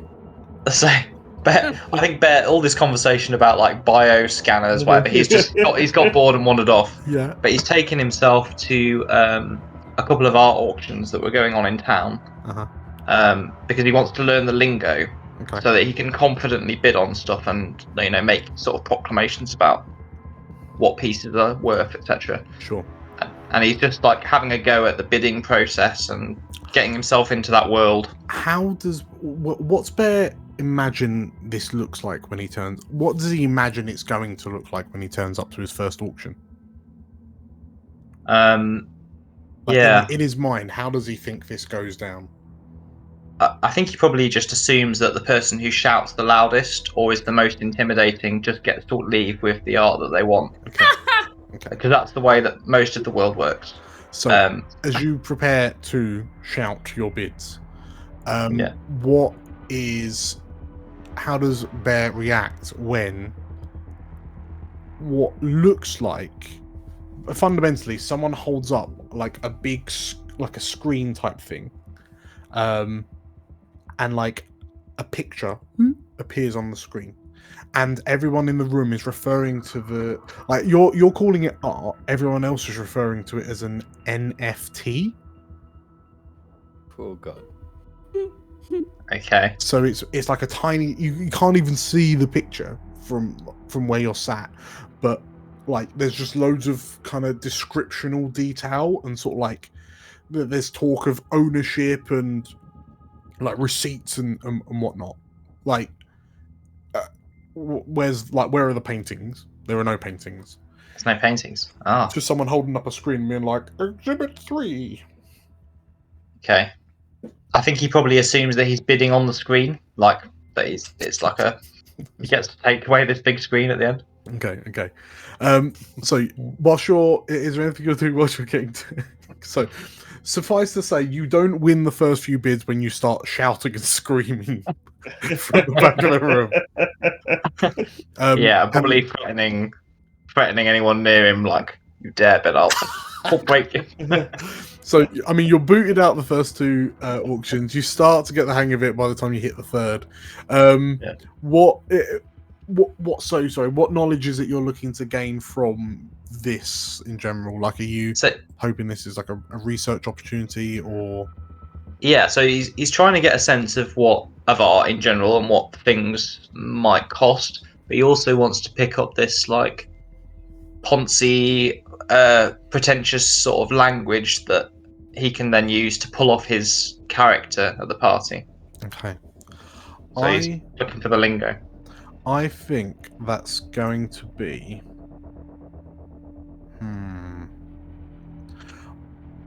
I would argue this is like you can choose assess, research, or potentially even a sense if you're doing if you want to do something magical based. But I suspect assess, because you're in meat space watching this all happen. Yeah, I'd love to do magic, but I don't think that really makes much sense. So let's go for assess.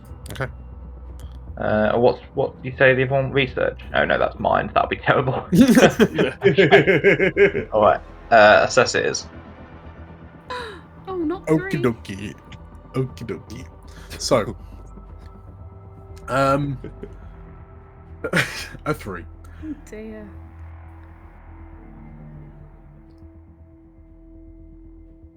You equip yourself with enough vocabulary that if you said it right would mean something. But to the uninitiated, it sounds like you know what you're talking about. And from what you gather from people watching while you're at the couple of auctions before you got kicked out of them all, like it seems like a lot of people here, like buying these NFTs, actually have no appreciation for art whatsoever. And it's just like a status thing. So they don't even care what it is they're buying. They just want it. That makes sense. So the some of the lingo that you've picked up from them, and to be fair, you're probably mirroring their lingo perfectly. It's just their lingo is bullshit. But at least you sound like you're in that crew. Yeah, is the way that he's using it wrong enough that he could pass as like avant-garde or Yes, you're really living up to that eccentric bit. Yeah. Like you're thinking, oh, I'm not going to be eccentric. I'm going to be accomplished. But no. You're just going to be. Okay, great. Okay, so that's that. Because of this very eccentric art collector crashing around. There's an eccentric art collector, dwarven art collector in a bear costume, crashing around the near London auctions, and that person becomes a person of interest to a particular party. Oh. But the clock does not go up. Oh, no. So, so Bear, you're equipped with a bit of lingo. We've got entry Right. in. Did we come to a decision about the thumbprint? I'll just shoot it with the gel round. I think that. We need it to be plausible that nothing's actually happened to her. That's what Gel we round. need. They disappear. She's gonna know. Don't worry, you just slipped and fell on this gel round. No. If I'm behind her and I've got a silencer on my hold-up pistol and I shoot her in the head and it stuns her, she ain't gonna know shit. What accident is that? And then we tell her she slipped and hit the back of her head. Exactly, she hit her head, Right. and you create like a scene, a minor commotion, and while she's down, get the phone, run away. Sorry. Is this like when you cough loudly to disguise a fart, but you're instead of fart, you're shooting someone in the head? Yeah, I just get bear, jump. Plausible. Yeah. I feel like this could work. So there are other ways, I guess, of sort of like incapacitating someone. So I mean, if you're What about able, so darts? for example, if you're able to convince her to, watch like you could get a BTL, like a Better Than Life, like VR type thing, and sort of like get her to be in VR or something. So like she's jacked into the Matrix. Like if she's jacked into the Matrix, she's not aware of her body or or magic. Like you could do magic stuff potentially to. Ooh, good point. trick her You've into got not magic, realising- Price. Yep. I forgot you've got magic. I can do that. as opposed to Bodily harm. Yeah. Hmm. Yeah. I like that idea better, I've got to say. because What I about mean you've got like manipulation type, like this guy. What kind of spells have you got? Is it manipulation? Manipulation or illusion. So I guess you Either could of those always would do be a an good illusion problem. thing to disguise the fact that you're mucking around with Making a her phone. yeah. If we create enough of a distraction and do some magic, I think we can do it. I mean, if you use Alright, but- invisible, you could mess around with her phone. If she put it down, she would just. It would have to be access- unlocked though with her thumbprint. Yeah, but you could use if you've got the scan of her thumb, you could be using Yeah, that. okay.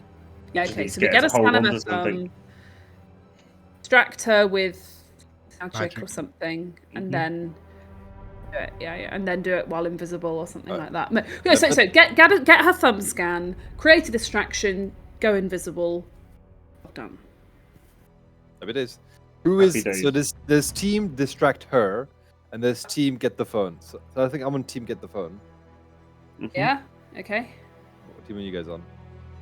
I'll be distracting her because I thought I was going to be buying art and being eccentric. Yeah, you are. Hmm.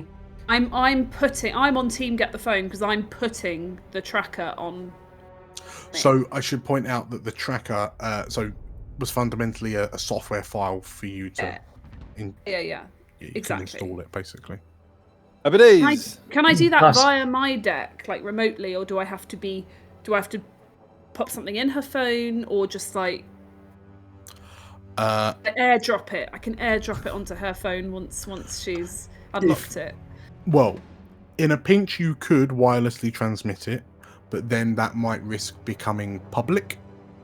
Like other Okay. people might see that happening. If Sure. you do it wired fundamentally, like deck to comlink, then you might be able to do it more discreetly. Nice. That's probably the better option then. Okay. Okay. Got a plan? So, are you all happy with a plan? Are we happy Do to I- have Marcus run through the plan? Yes. Yeah. because I'm a bit confused now. Right. What is the plan, and specifically, what is everyone doing? Now, I should also point out that I've been very, very, very lenient with Marcus's "here's the plan" move. I love it when here's a plan. So when it comes to the plan, we have to be very specific. We can no longer say Bear will punch things, Ellie will hack things, I will shoot things. That's the whole plan. That's the spirit of the game. What are you talking about? That is the plan. Oh, now we have to make a plan. So it's very, very specifically, there has to be a plan. The plan can be multiple steps, but there is a specific plan. Yes. And if you fail a roll, you lose the +1. Correct. Okay. Okay. So Bear will use his axe to.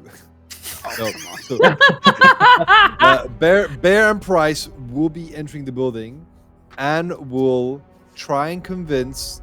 What's her name? Lady. Annabelle. Annabelle or Mardi Gras? Lady Annabelle Clay.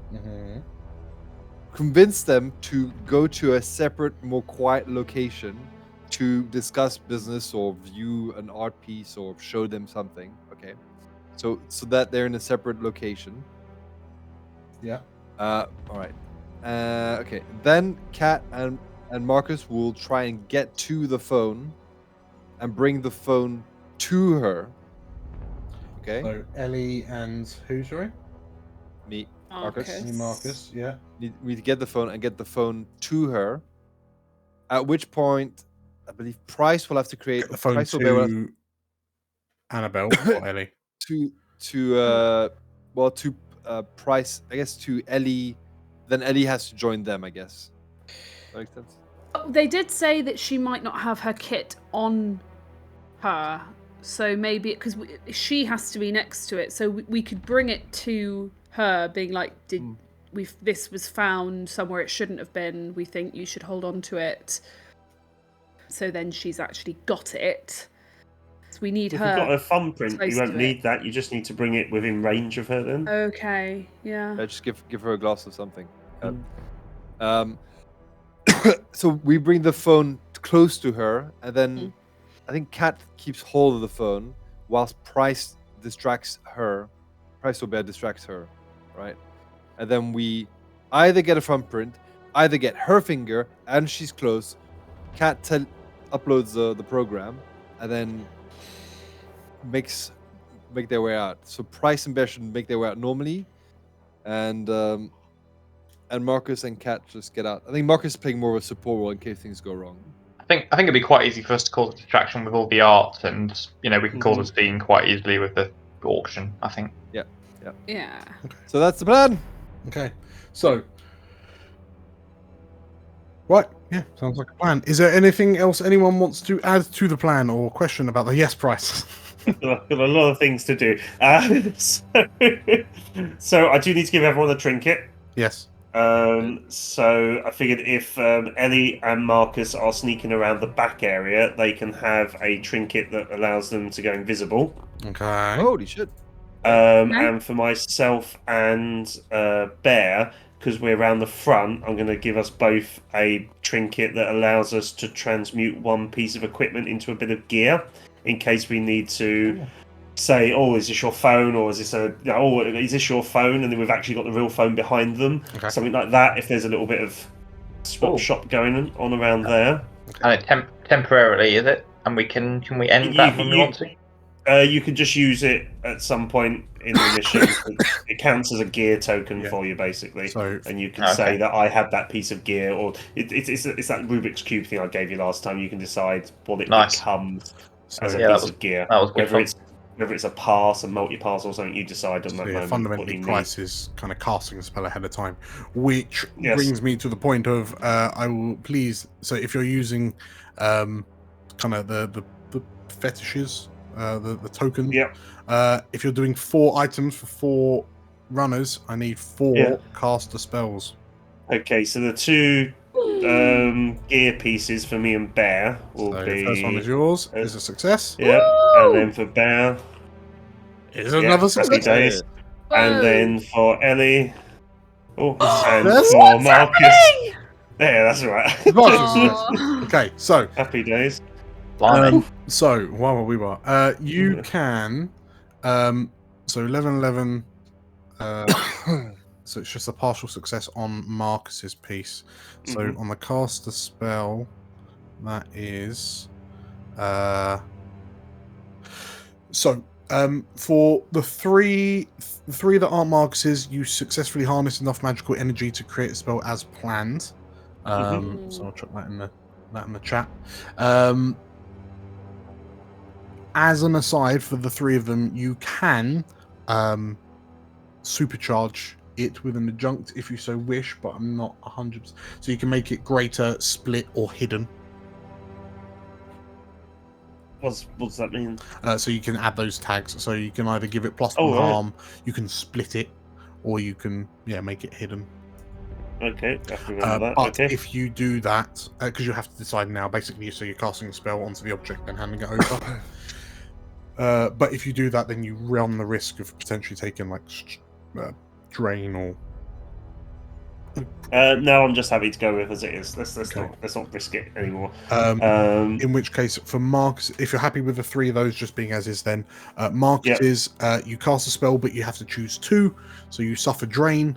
The effect is loud or otherwise attracts attention, or one aspect of the magic is not entirely under your control. You have to choose 2 of those. Let's go with a loud. You can go visible with a bang. Okay. Sure. Shazam it. And one more. So you suffer drain or. Oh, you got to suffer 2 of them. Yeah. Oh no. So suffer drain or one aspect is not entirely under your control. Oh, What let's does suffer drain do? drain. Okay. So Is that just harm? you suffer stun harm. So please roll me a harm roll. Is that oh dear, why'd I pick this? Okay. 7. Okay. So I choose you lose your footing, you lose your grip on whatever you're holding, you lose track of someone or something you're attending to, or someone gets the drop on you.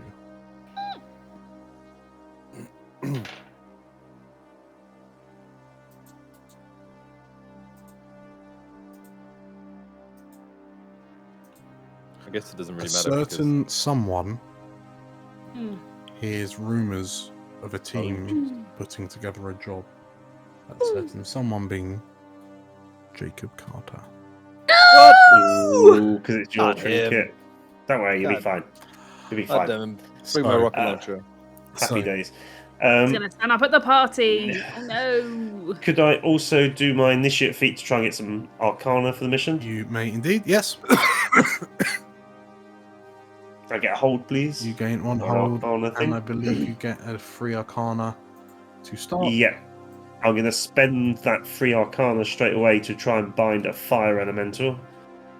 Because in case we need to trigger the fire alarm. Okay. Okay. So if you Use a lighter. What is your character, Jake? Just everything's before the mission. Just keep loading the shells. Okay, this could go horribly wrong. Oh no. Partial. okay, so you gain 2 hold. Yeah. So you've got to spend 1 cred, 1 arcana. Yes, that's the free arcana I got. Yep. So that arcana. So I'll just spend 1 cred. So you gain 3 hold. 2 hold. Beg my pardon. Yeah. 2.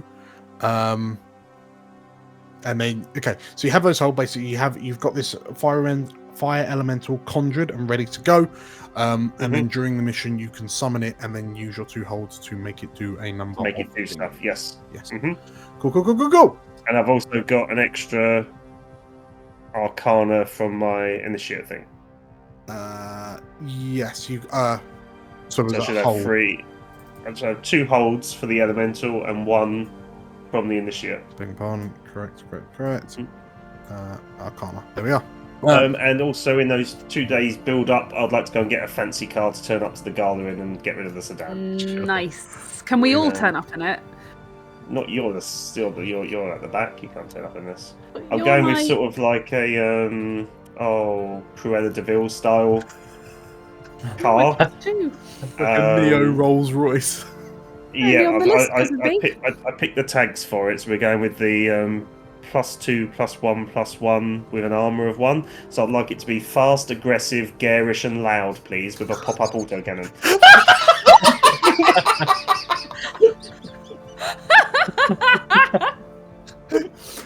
Discreet. Okay.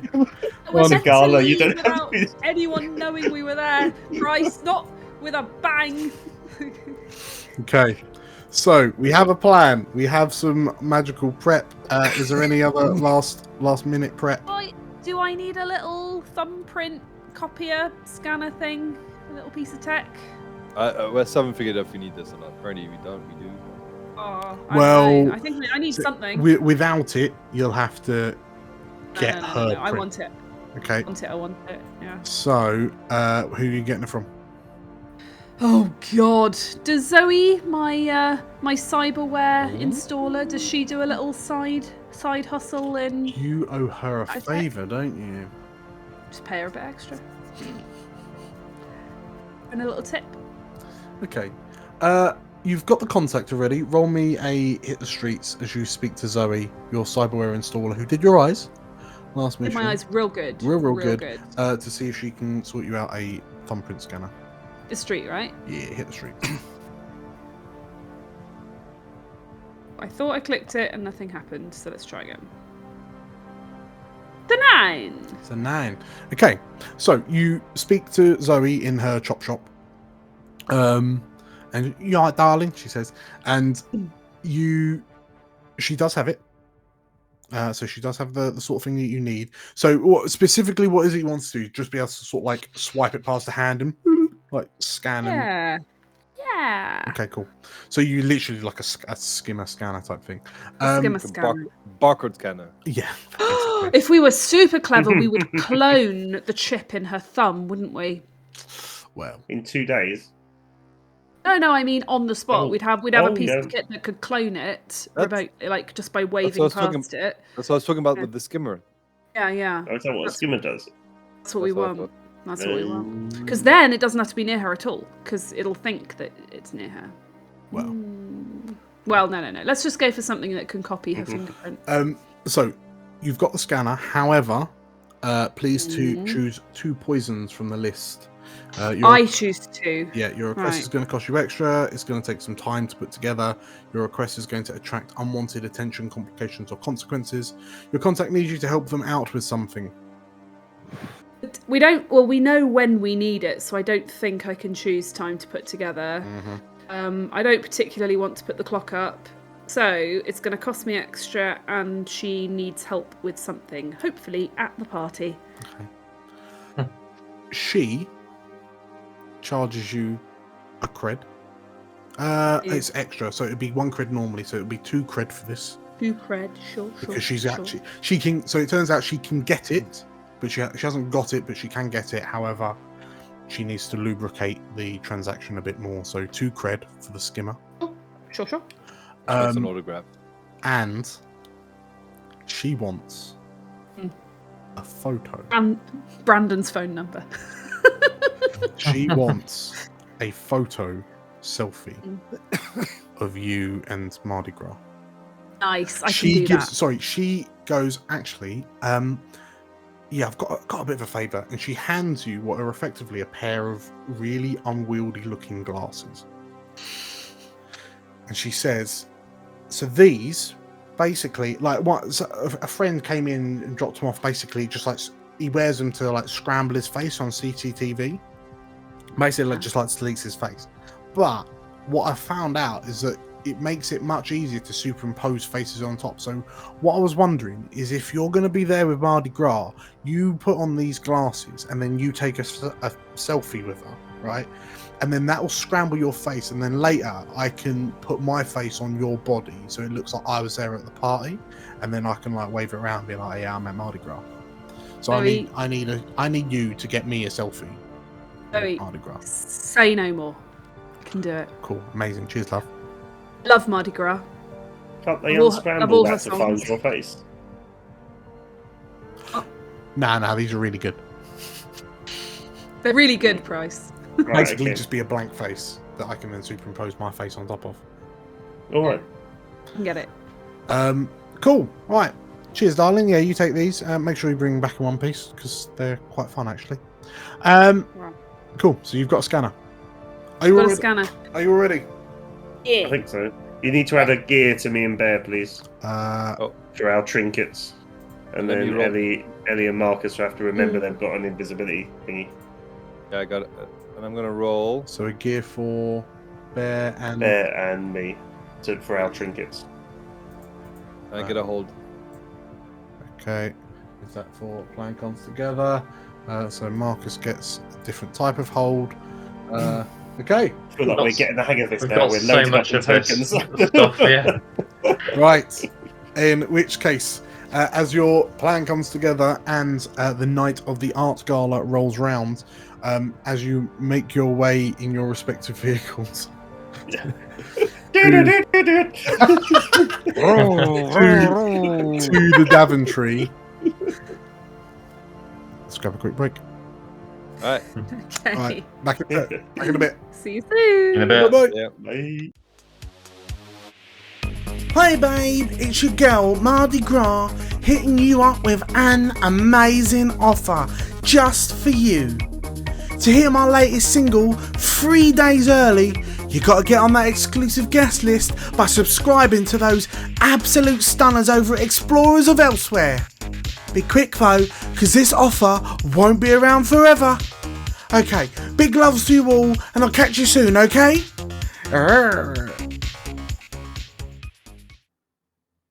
Welcome back. Hi.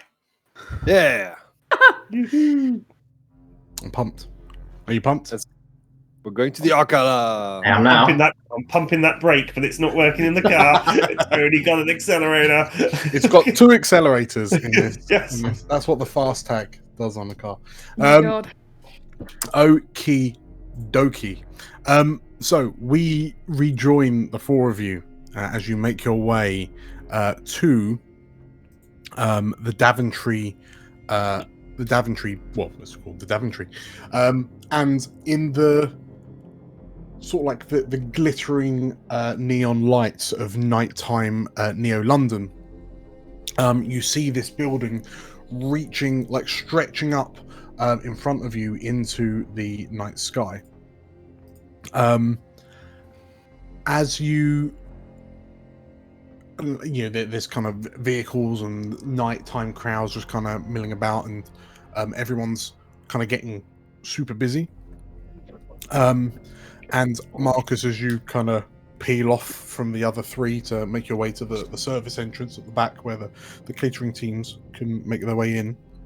Yep. Ellie, before Marcus goes. Yeah. I stop him and say, "Now, Marcus," and she hands you a phone, like a camera phone, and like something fairly basic that she's got hold of, and says, "Marcus, All right. I'm not going to be able to get this in. You might. So could you hide this on your person and smuggle it in and get it to me inside the party? Yeah. All right. No problem. Can you do that without it going anywhere that I wouldn't like?" What do you mean by that? You're not going to up your bum or anything, are you? Oh, right. No, you're right. Do you want any guns in there as well? Oh, no. That's okay. That's all good. I was thinking of bringing my assault rifle, but Oh, I'm not sure don't I'm do gonna that. put it. Don't do that. Just the phone. Just the phone Maybe is just a good. small one. You know, I'll figure it out. Don't worry. Okay. An assault rifle for children. Right.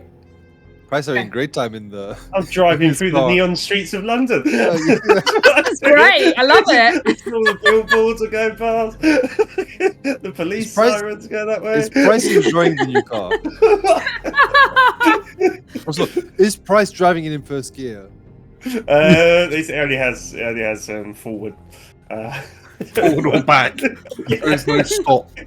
Oh no. Okay, so the 3 of you going through the front. Are you going in as a trio, or are you going as like Price and Bear, and then separately Ellie? I don't think really we're want all to turn G's. up to be no mates. Jake.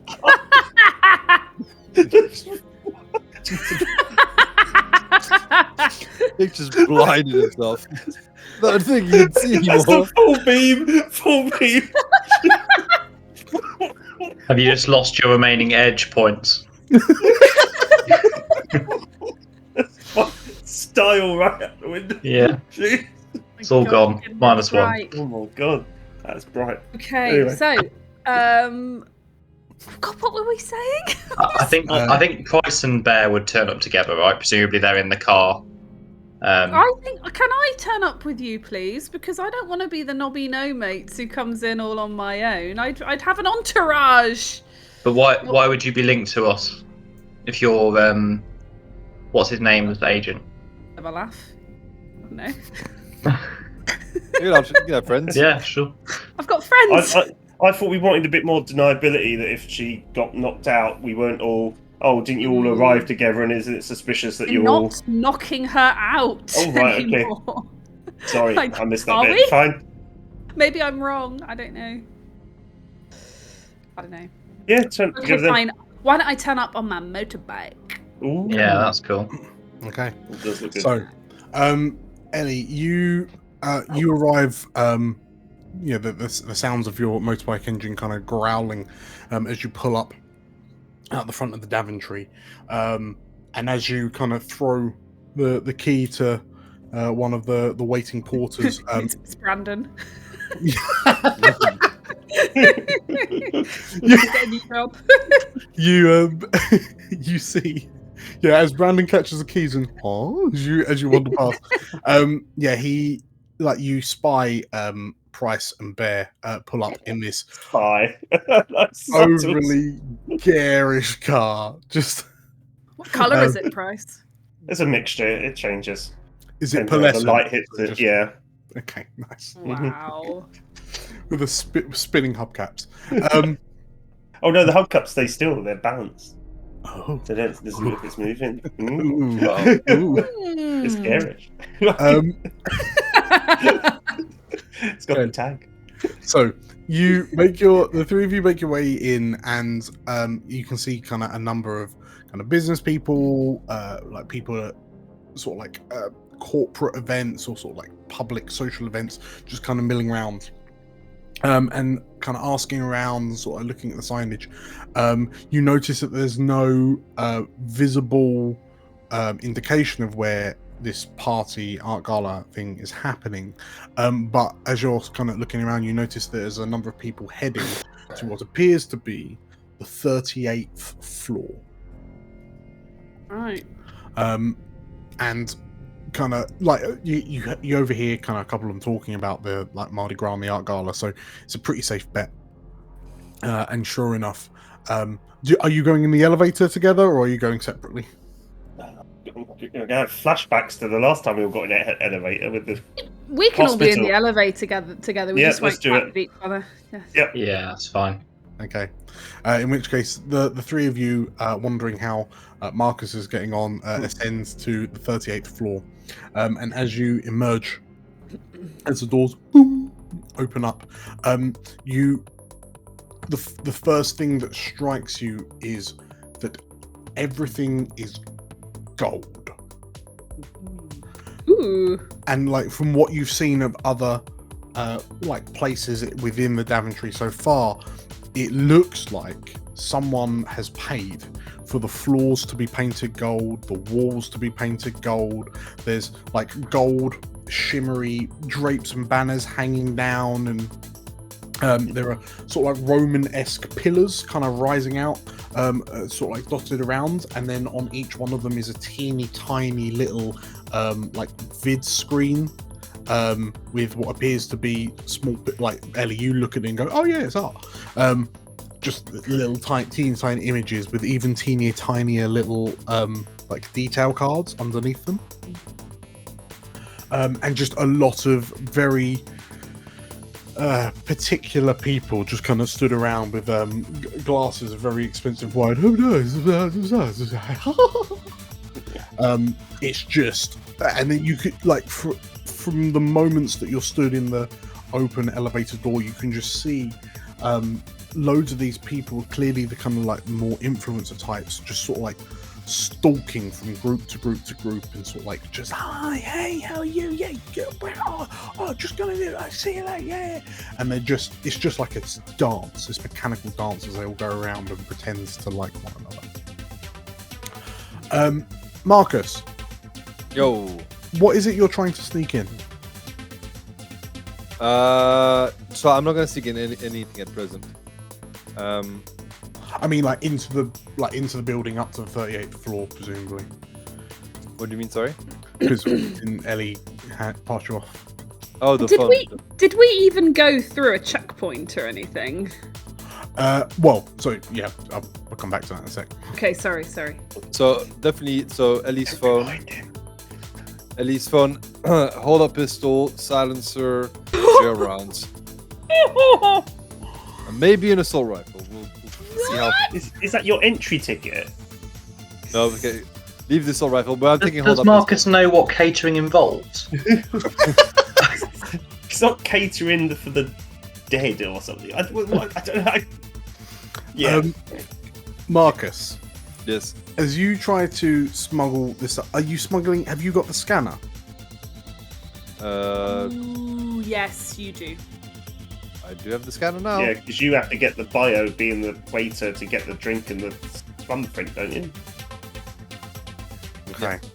In which case, as you have this like collection of items, so the scanner, a hold-up pistol, a Hold on, is discreet. Ellie's comlink. As you're kind of busying around, you don't know anyone here, right? This is, not really. Everyone's a temp kind of thing. But someone who looks more self-important than they have any right to be, sort of like approaches you as they, they kind of look you up and down, and you can't wear that, he says, and sort of like just forcibly takes your hat off. And goes to hang it on. Did you not shower, man? Oh. Listen, that's my nice hat. The figure, kind of the guy, sort of like the head chef, head waiter, you don't know, like turns to looks you up and down, and notices that you've got this kind of satchel of things that you're going to be smuggling in. No satchel. Well, okay. No, notices on my person, yeah. Okay, so you're being scrutinized. Please roll me an act under pressure. Ooh. Move, act under pressure. Is this? Do I get a +1 ongoing? I do get a +1 ongoing, right? This is part of my tasks. Get the phone to Annabelle. So, well, sure. Yeah. I mean, if this is not part of the plan, it's the first step. We've gone horribly wrong. So I actually get 10, which is a full success, right? That is, yes. If you didn't add your call is +1, so that is a 10. Okay. So, in which case, this individual, you know that he's sort of like this busybody, like head waiter type deal. So you've kind of seen him coming, and you're able to kind of discreetly slide things out of Eye's view as he's talking to you, just to make sure. Listen, I haven't had time to change it. I'm gonna get sorted out. Don't worry about it. Listen, have the canapes come in. It's really important that the canapes come in. I've been told to do it. Running a bit late, but if you could have a look out for me, I'll be right back. And as you say that, and the head chef's just like, the head waiter's just, what? And as you rush off, and are you grabbing your hat back? Sure. As you grab your hat and peer at the scanner that's taped to the inside of the brim, exactly. plonk that back on your head. Okay, right. So yeah, you've managed to enter the building with the equipment. The equipment that we've specified. Ellie, Bear, and Price. As you look across this kind of this gilded room, and sort of see all the people around, as you take your first steps out of the elevator, you're stopped by a number of like burly-looking individuals. There's an orc man and a human woman that just kind of put their hands out to stop you. And I mean, to look at them, they look like event security. They've got the black jackets on. They've got the tie. They've got, you can see the earpieces coming out. The human woman looks like she's got some sort of, like, you can see some cybernetic scars coming up her neck down to her like shoulders. They look like they could throw down if need be.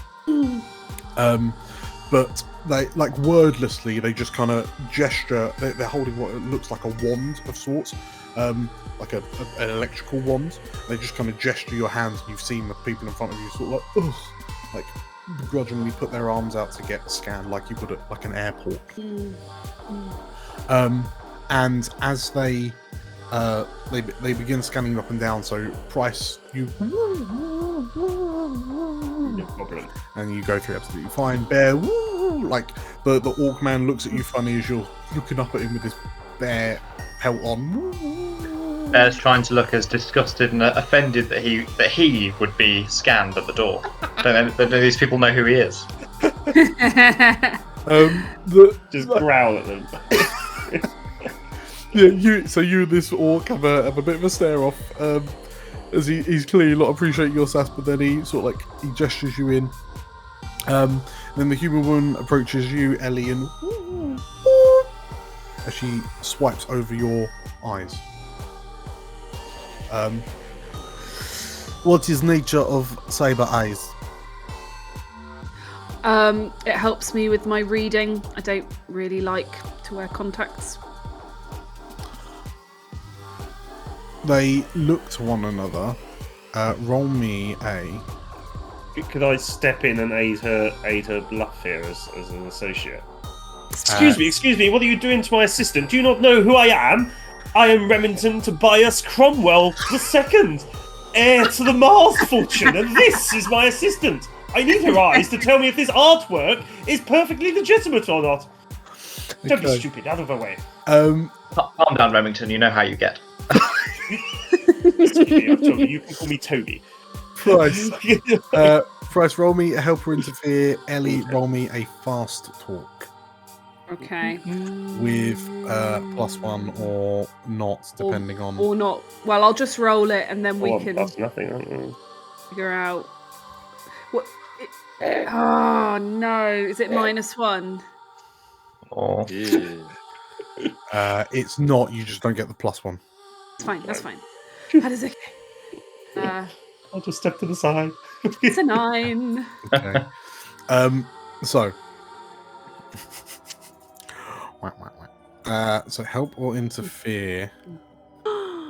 You're just gonna advance the clock. So. Fast talk is risky. I will advance the appropriate countdown clock.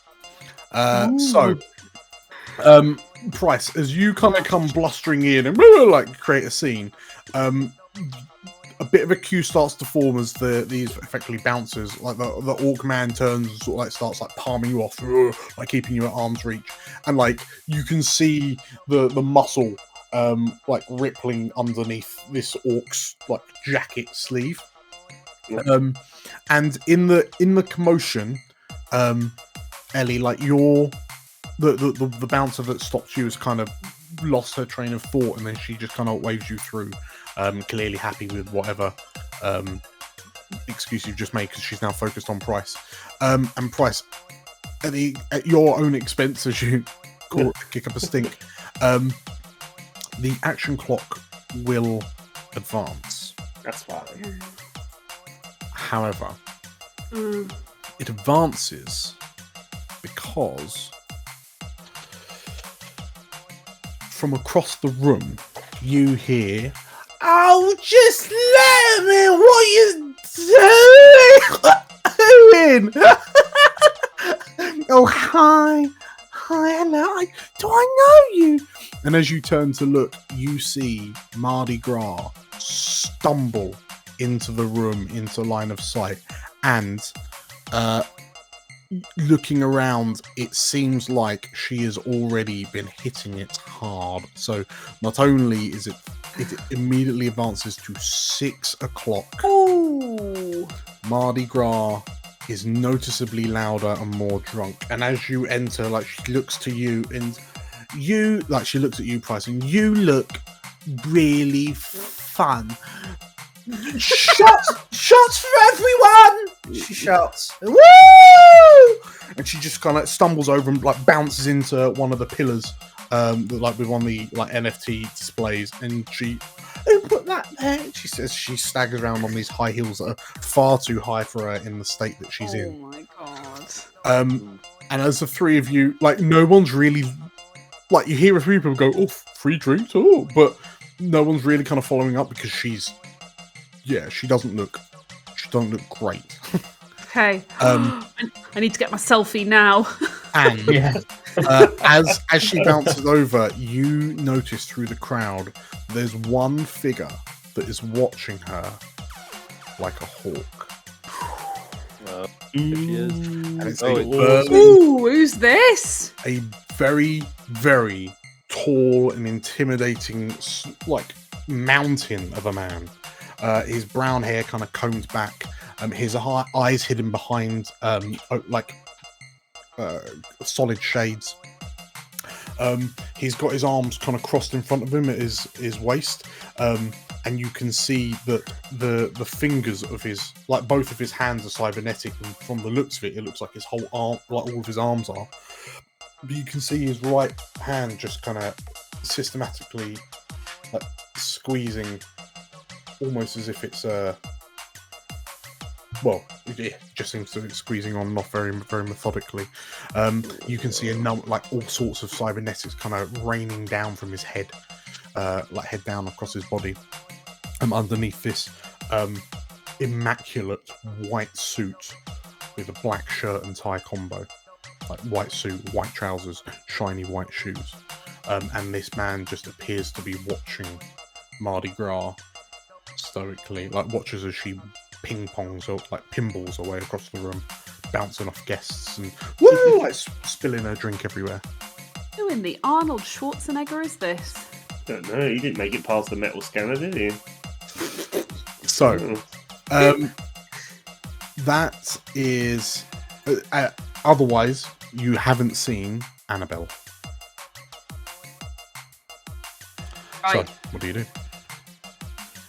I need to find Marcus, and I'm going to say to Price and Bear, if you can be ready to distract whoever the heck that is, and I signal subtly towards the man in white.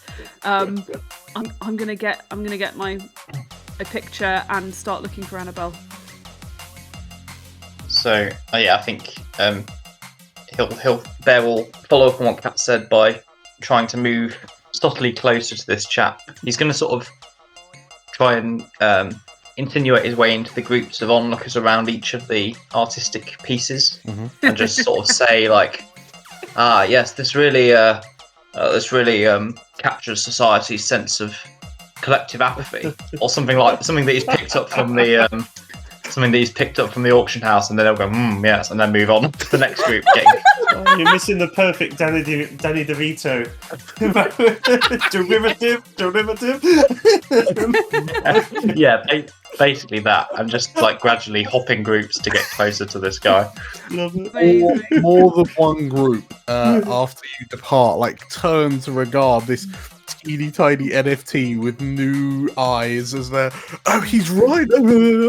Oh, what? And like, you just see one person drop like millions on one of the art pieces, just like with a swipe of a cred stick kind of thing, like gold or platinum cred stick. Like these guys and girls are bougie flyers. Okay, so yeah, Bear, you kind of hop from group to group to group, and like how close are you getting to this slab?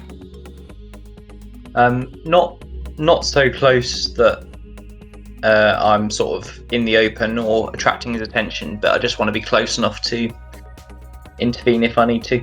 Sure. But when I get to a group that's close enough, I'll just stay with them for a while and just engage them in some discussion about the piece we're looking at. Okay. I mean, from this kind of distance, are you just keeping an eye on him, or are you trying to get like a read on him? Yeah, I mean, I'll be sort of watching him because I'm probably have to focus quite hard on the art conversation, but I'll certainly be scanning him out of the corner of my eye and trying to get a. Okay. Tell you what, then roll me and assess.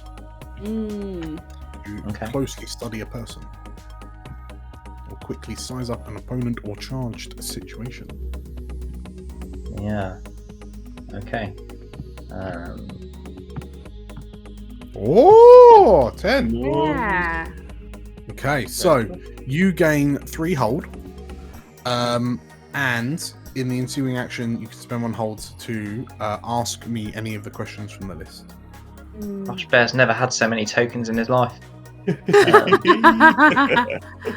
So this guy isn't like blocking any important doors or anything. He's just watching Mardi Gras.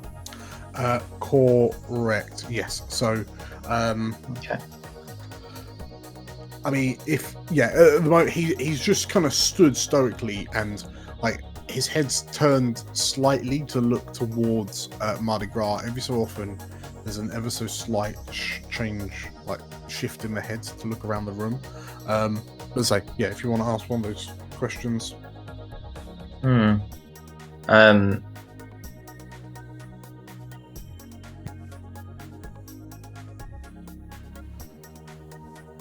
Yeah, I don't know. Any thoughts, guys? I feel like most of them could be interesting. But... In essence, you kind of want to get a sense of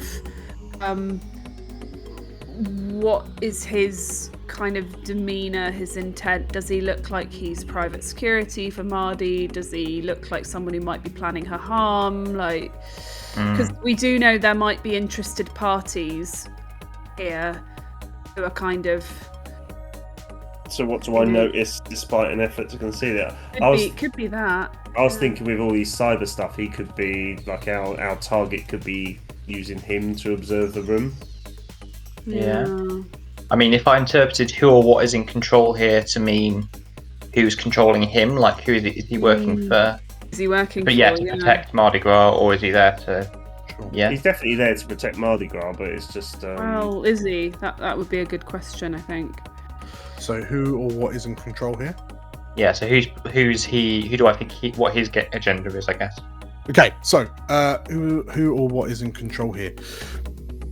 Bear, you kind of assess this guy close enough to realize that it's fundamentally clear he's not here for the art. Like, he is different to everyone else here.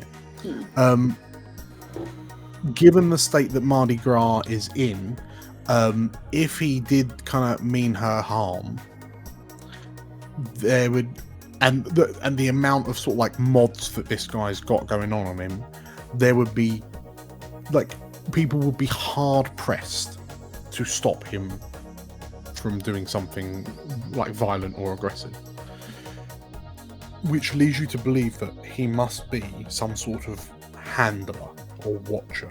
He's just like a bodyguard that she seems oblivious to him as well, which kind of gives you the idea that perhaps he's been charged with like looking after her, because you notice him, he sort of like subtly looks at people as they approach her, and then he loses interest as they kind of wander off.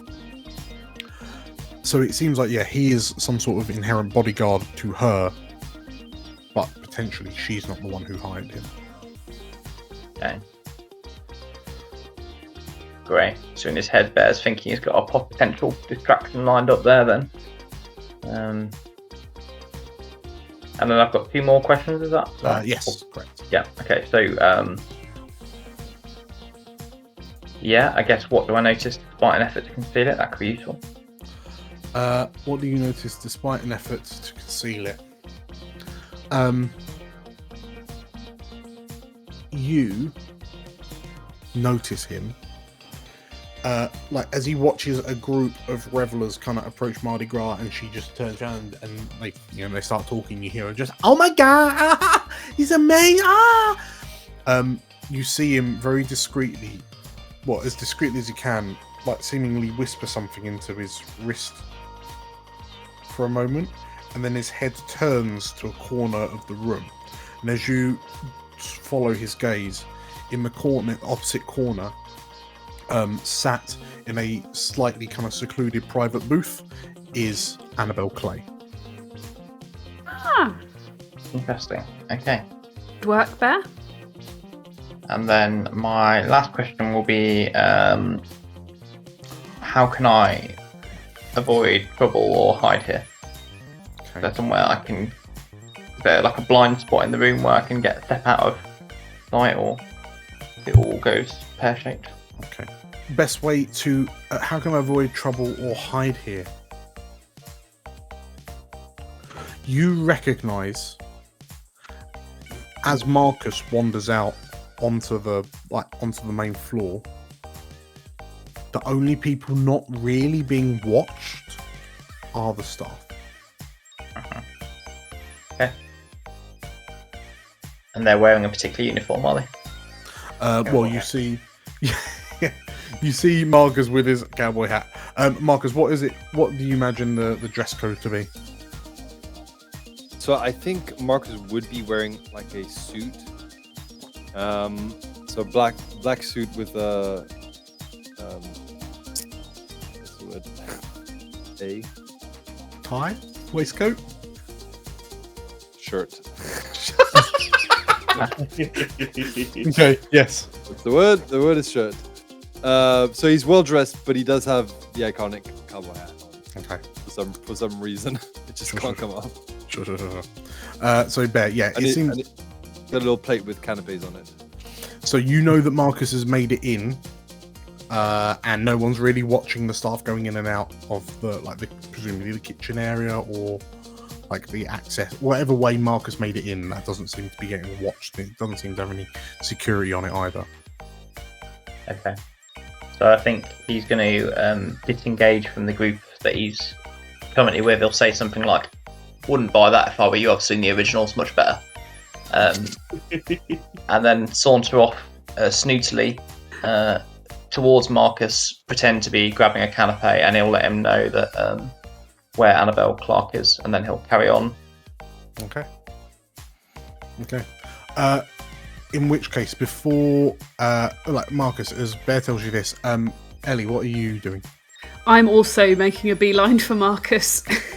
Okay.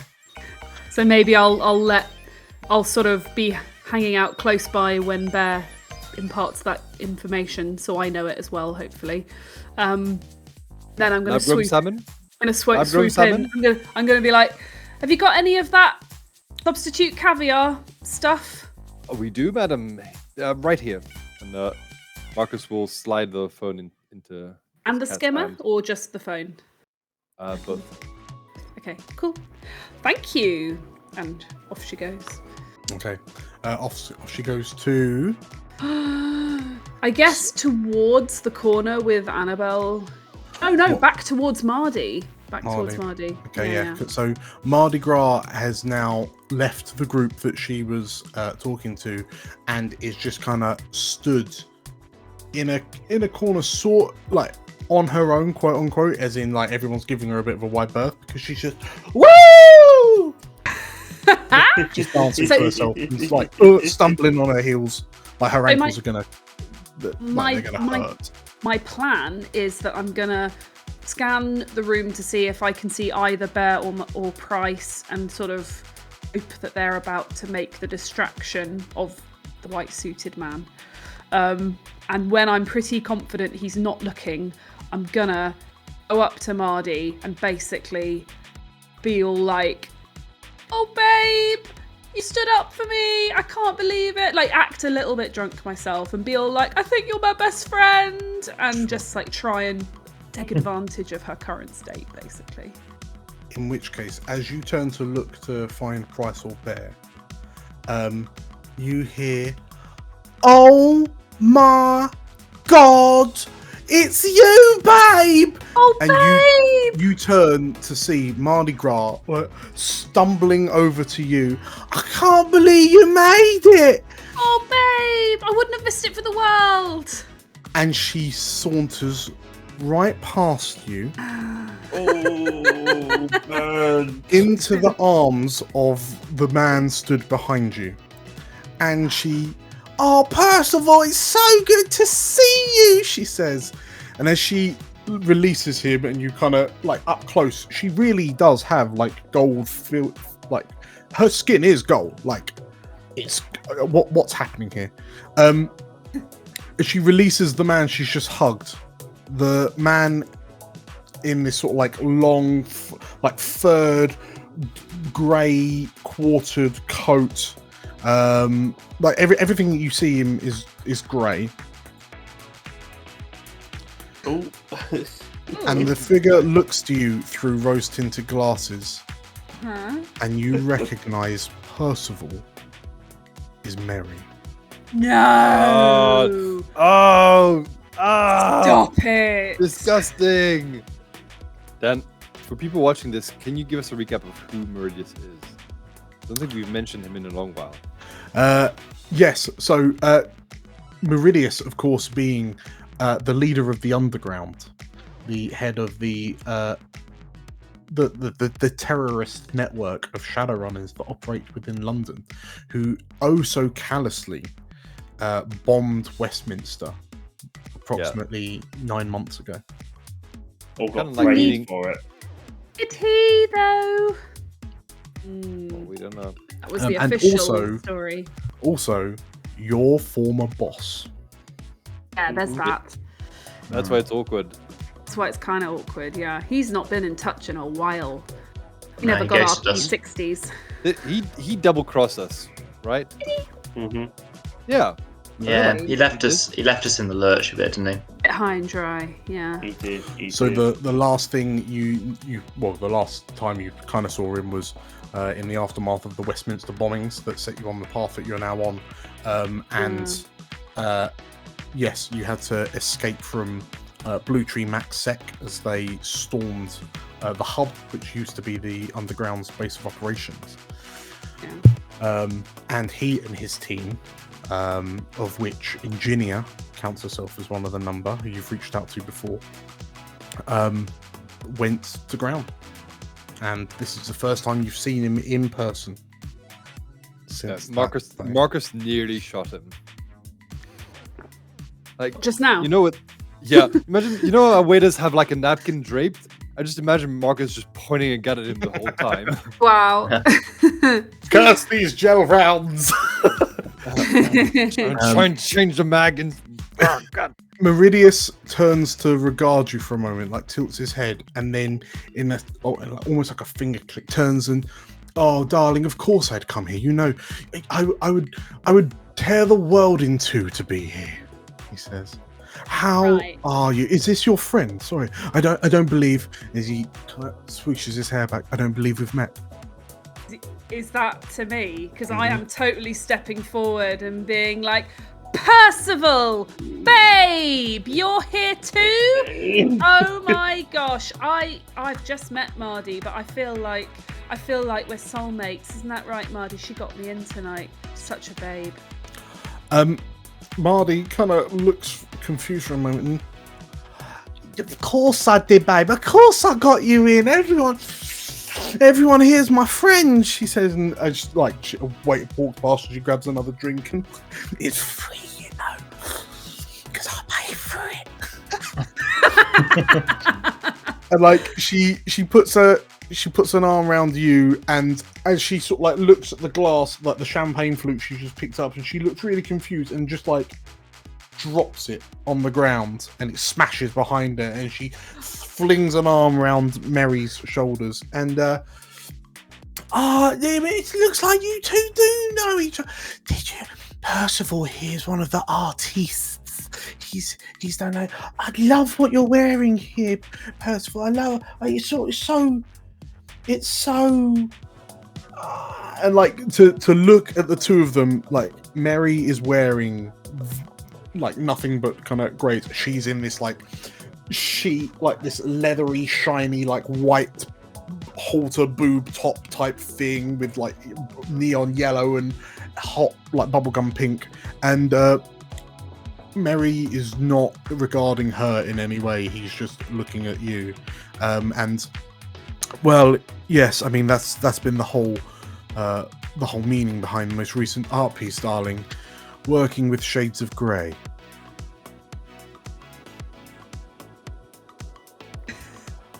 So sorry. How is it you know? How is it you know Mardi here?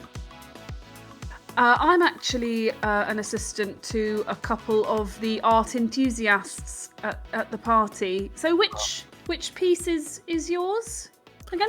Oh, well, you know, some of them, he says, as he turns around, and you see him like immediately clock Marcus Price there. And the three of you, as you like, there's enough of a commotion from Mardi Gras that as you turn to look, you can see Mary stood next to Cat, like Witch's Cat, looking like a member of the Neo-London Beatles, like the Beatles revival act. And he sort of like turns to Mardi Gras and well, he turns to you, and if you have any interest on some of the pieces or you wish to know some more, please don't hesitate to reach out and ask. Yeah, it's funny. I tried reaching out the other week, actually, on behalf of my patrons, but been having a bit of trouble getting through to your people, Percival. My apologies. A lot of business tonight, eh? Absolutely. Got some business tonight? Well, if nothing else, I'm just here to make sure that everything goes according to plan. What plan is that? Well, we'll see, he says. And he looks to Mardi again, and he like immediately the happy, like the smiley face comes on. You look absolutely stunning tonight, darling, and I will make sure I will spend a lot more time with you later, but I just need to say hello to a few more people. It was lovely to meet you, he says, gesturing to you, Ellie, and good luck with tonight, he says. And he excuses himself and steps away. Right. I need this selfie. Yeah. I need to get the selfie down. Oh, those of you on who's on distraction duty? I think it's me and Price, isn't it? Okay. Yeah, no, I'm not sure what our plan is yet. Just make him look in a different direction. Just make him look in a different direction for a minute. Oh, right. You can see this handler, this white slab of a man, like he's beginning to move towards Ellie, Mardi Gras, and Meridius. Like slowly kind of edging towards seemingly with intent. What do you do? There's a lot of alcohol around here, isn't there? Alcohol's flammable. I've got a fire elemental in my pocket and I'm not afraid to use it. That'll get his distraction, won't it? Not to be that distracting. No, it's sort of like those shot things, just an accident with one of them or something, you know, where someone sets their face on fire or something. We've not seen that. Right, so you're summoning your fire elemental to ignite some flammable alcohol to scorch someone's eyebrows off. It can perform a feat of elemental mastery or dominance. So setting a group's table of shots on fire, causing enough distraction, you know, like as if someone's putting one of those big things of shots down and one catches. It can be like an ember of someone's cigarette. That'll distract them. Yeah, absolutely. There is a table of I mean, they look like snobby investment bankers. Yeah, let's burn their ties. And they've all got like you can see the shots, and the shots have got like the little almost invisible blue flames on the top where clearly they've been ignited. And yeah, like the tray of like 12 of those shots go down, and they all lean forward to go grab the drinks. And you're gonna woomph it. Okay, so you use one of your hold to get one left. to get the elemental to. What a waste of that elemental. And there's a couple of screams of panic as the flames kind of go up, and there's one of them in particular seems to have like very gelled hair, which like kind of ignites a bit, and there's like there's a big commotion, and his friends start like slapping him on the head to try and put his hair out. They eventually do, but he's just like and he's a big red splodge on his forehead, and they're all howling like hyenas. Thank you. But sure enough, in that moment, that makes the White Mountain Man look over. Helmut. Jaws. Let's just call him Jaws. Jaws. Okay, we'll dub him Jaws. Jaws. So enough of a commotion, and long enough that Jaws looks over to see what's happening. As soon as that happens, put the glasses on, and I get the phone out, and I go, babe, check out my glasses. I need a photo, babe. It's our night, babe. She looks at you and, oh my god, and like at this moment, because you have to like put the glasses on, get the phone, you have to do it all in one fell swoop. Please roll me an act under pressure. Under pressure, and I have to do it on my own. Your thumb's going to be over the lens. Yeah, probably. Let's see, shall we? Viridius could age you. Can't, and I flubbed it. So I'm. Oh no! So you're going to make a move against me, and I'm guessing it's going to be that it takes a bit longer than I'm sort of it's too much stuff to handle, and so maybe like I sort of don't manage to get the camera the right angle straight away, and it takes a bit longer than I meant for it to, or something. Mission clock. It may be. Happens is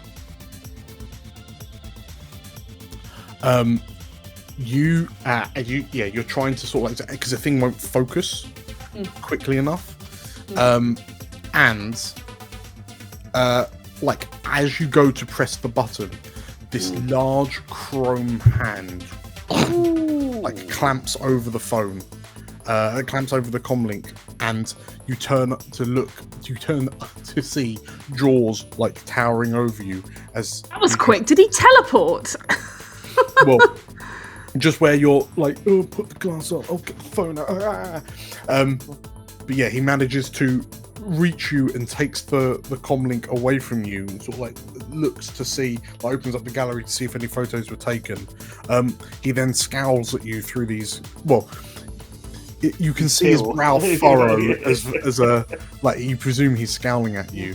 And without saying a word, he then just sort of like puts a hand out and begins moving it towards you, almost as if he's warding you away. Okay, I guess Mardi Gras. Dan? Yes. As Marcus sees this, can he take a photo with his eyes? Oh. Zoom in. I got magnifying, I think, and recording. Is that right? Okay. What of Cat and Mardi Gras together? Both looking a bit. Yeah. Not looking our best. Cat looking terrified of this mountain man. As I see Jaws moving in. Magnification and recording. That should do it. Ooh. Okay. Won't be the cleanest selfie, but it might be something. I'm gonna need an act under pressure from you as well. Yeah. Let's do it. Oh, cheers, Marcus. Yeah. Okay. So, Marcus, you see this happening, and then you're like, what? And you, in that moment, it takes you a moment to go, why is Ellie taking a selfie with the pop star? But in the time it takes you to go, it's probably for a reason, and then you sort of like turn on the eyes and zoom in. You manage to get a shot, however, it's partly obscured by Jaws. So edit that out. You've got the photo. It's not great quality because you had to zoom in. There's like heads in the way and like a big slab of white, like a white arm, just a white skin arm, covering up the right third of the photo. But you've got a photo of, and as you take it, you kind of and you assume your eyes have glitched out because Ellie doesn't have a face when you are able to kind of check to see what's happened, but you can see Mardi Gras. Like look at her tongue out. Ellie no face, just big arm. Yeah, you got a photo. Okay, very, very good. Nice, thank you. So, Bear and Price. Yeah. What is it or Marcus, what is it you're doing now? We need to do the primary objective here, which is being in a second. Yes. Let's actually do the mission. Yes. yeah, Marcus needs to go find the phone. Yes. So yeah, because you watch as Jaws just kind of bodies Ellie away from Mardi Gras, and you hear Mardi Gras like she has a bit of a temper tantrum. Oh, you're spoiling all my fun, she says, and she sort of like huffs and then sort of like slumps a bit, looks a bit sleepy, and then kind of wakes herself up and sort of like trounces off to get more. Like she disappears, and the next time you see her, she's just got a large crystallized bottle of something that she's just procured from somewhere. Like this woman's not doing well. Like she's not in a great state. That agent is doing a bad job of managing her. Her manager or whatever. Currently, yes. Yeah, it seems like because people are kind of looking over at Mardi Gras, but like this Jaws seems to be kind of more actively kind of keeping people away from her as best he can now. Yeah, what's the plan? So Marcus will head out of the main room and try and see where the phones are stored. So I'm going to use one of my hold just to understand where the layout might be and where I might find those items. Sure. So you know, with your hold, so you know the kind of the layout of the building. So like this is like the conferencey area, like where they hold the events. But you know that there are sort of like hotel rooms and whatnot across the sky bridge, in the next building. And whereabouts in the room are you situated when you kind of figure this out? Like, are you near Annabelle or not? No way. In which case, yeah, as you like, so you know that clearly people stay on the other side of the other building and then they walk across the sky bridges to here. And sort of like as you're kind of figuring out where the sky bridges are, and there is a sky bridge on this level, you notice that Annabelle Clay hasn't been tapping on a comlink at all while she's been here. But everything you know about her, like that thing's normally glued to her hand as she's running the Mardi Gras empire. But she looks quite kind of tense and like aggrieved, which isn't surprising given the state that Mardi Gras is currently in. But yeah, you kind of get the feeling that maybe she doesn't have the comlink on her. I think you said they weren't allowed to bring them in. Is that right? Well, that's yes. But if you imagine if anyone's going to break that rule, it might be her. But yes, it definitely doesn't seem like it's here. You would kind of get the suspicion that it might well be in potentially her room on the other side of the building, on the other tower. All right, I'll tell you what. Marcus will just try and tell Kat. Probably text her actually, because he can text. I think he has his phone. Maybe he has not. I don't think Kat's not got a phone anymore. Oh, right. No, you can text Jaws. We'll tell Kat or that he's gonna go find the phone in the hotel room that she can come with. Tell Price and Bear to put up a distraction and they'll be back. Okay. Or take care of Annabelle. Start putting in place something. Yeah. We need the phone. We need something to get her fingerprints. Well, I could probably do that. Don't worry. You go ahead. Get to Bear and Price maybe. Yeah. Okay, cool. So sorry, what is it you're doing? Sorry, Marcus? Yes. Marcus is heading out and going to the hotel room to figure out where her phone is. Cool. So in which case, as you head across the room to the exit to the sky bridge, it's I mean, it's not very far from the conference room, like the event hall room that you're in. Before you reach sort of the towers are relatively kind of oblong. Well, what's a squished cylinder called? Oval. Oval. Lozenge. Thank you. So yeah, there's like the building is kind of oval shaped, and it doesn't take long for you to kind of walk around the corridor to get to the sky bridge. And sure enough, whilst the floor that you're currently walking on is like a white creamish marble, there's like a metal strip, and then it's just glass. And at this time of night, you can see the neon kind of reflecting off the glass surfaces. But to look down and to take that first step, it looks like you're just kind of stepping off 38 floors of drop. And Not fun. it's that real kind of take a deep breath, because your stomach feels like it's going to lurch from the drop. But as you place your first foot, and there's that, there's a safe sounding boom as your foot hits the glass floor, and then you begin to make your way across the bridge, and sort of looking left and right, 38 floors up. I mean, for what it's worth, near London can look quite pretty.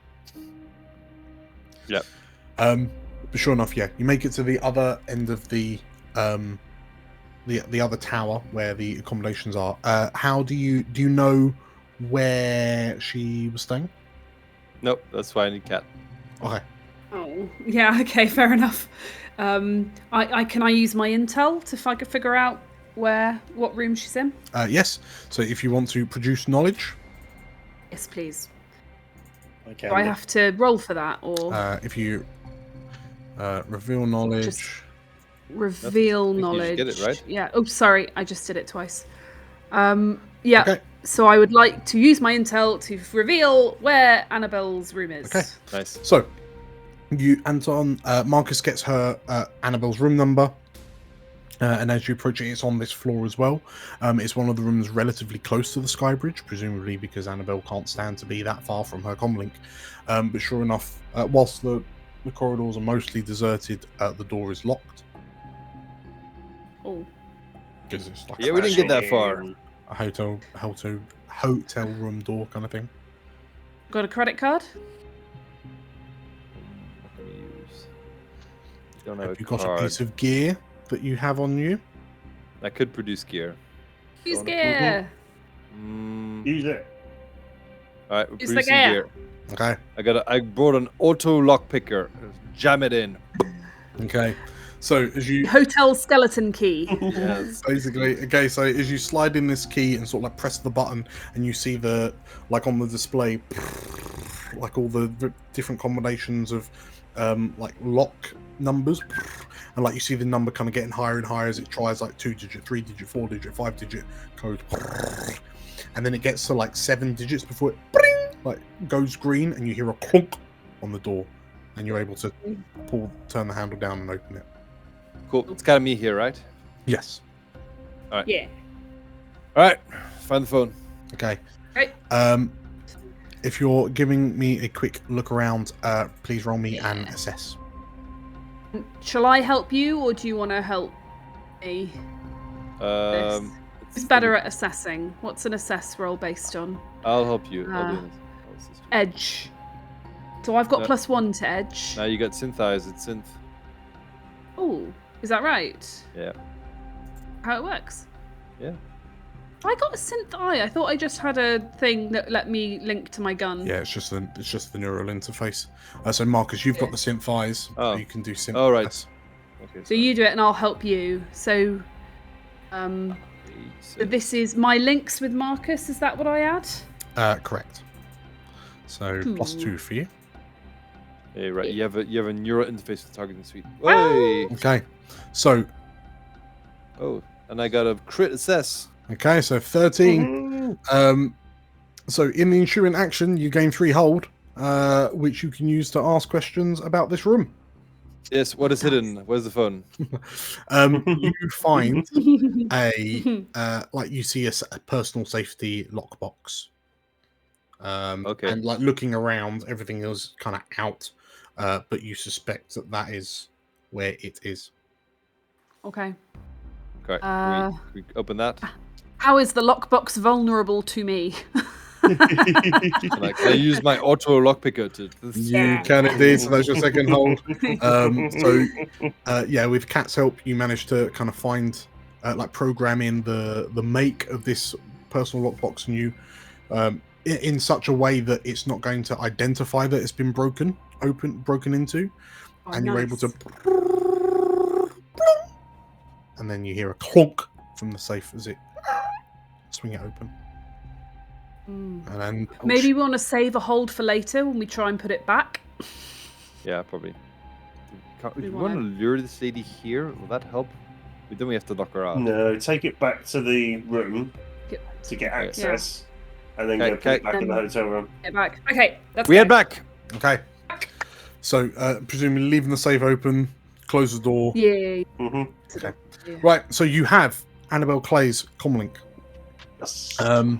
So as you're rushing back, Bear specifically, what is it you're doing? So, Mardi Gras is flouting about. This Jaws is being very bodyguardy all of a sudden. Yeah. What's it you're doing right now? So we need to get Annabelle's fingerprints, is that right? Yes, you need to swoon her. And Price, remind me, the little trinket you've given me, that can make any object? It's a piece of gear, so whatever you need relevant to your situation, you can turn it into it.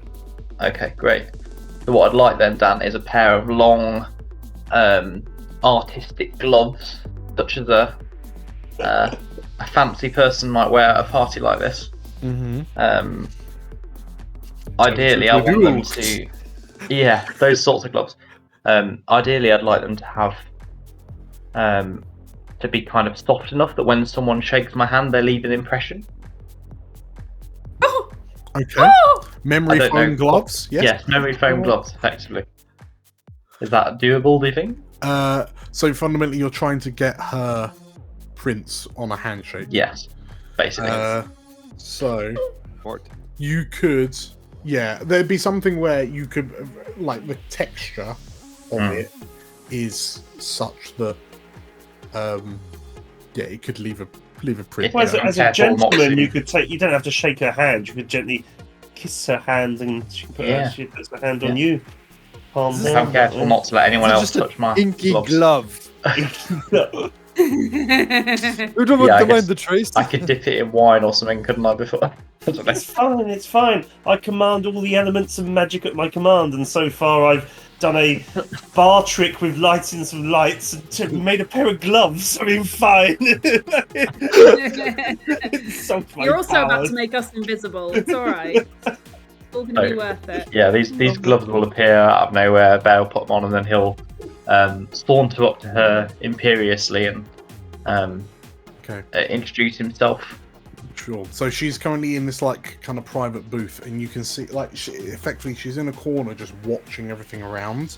You can see that she's watching Mardi Gras primarily, but every so often her head turns to see people who are buying the art that's kind of on rotation on these pillars. But as you approach and sort of pipe up, hello. Hello there. I see that you two are. You have a fine eye for the arts, not like these Philistines behind me. I'm Bear. Pleased to make your acquaintance. I'm here. Goes to shake hands. She actively purses her lips and sort of gives you has a bad smell look on her face. In this moment, because you hold your hand out and she does not, please roll me a fast talk. Yeah. I won't use strike points. No. Come on, Bear.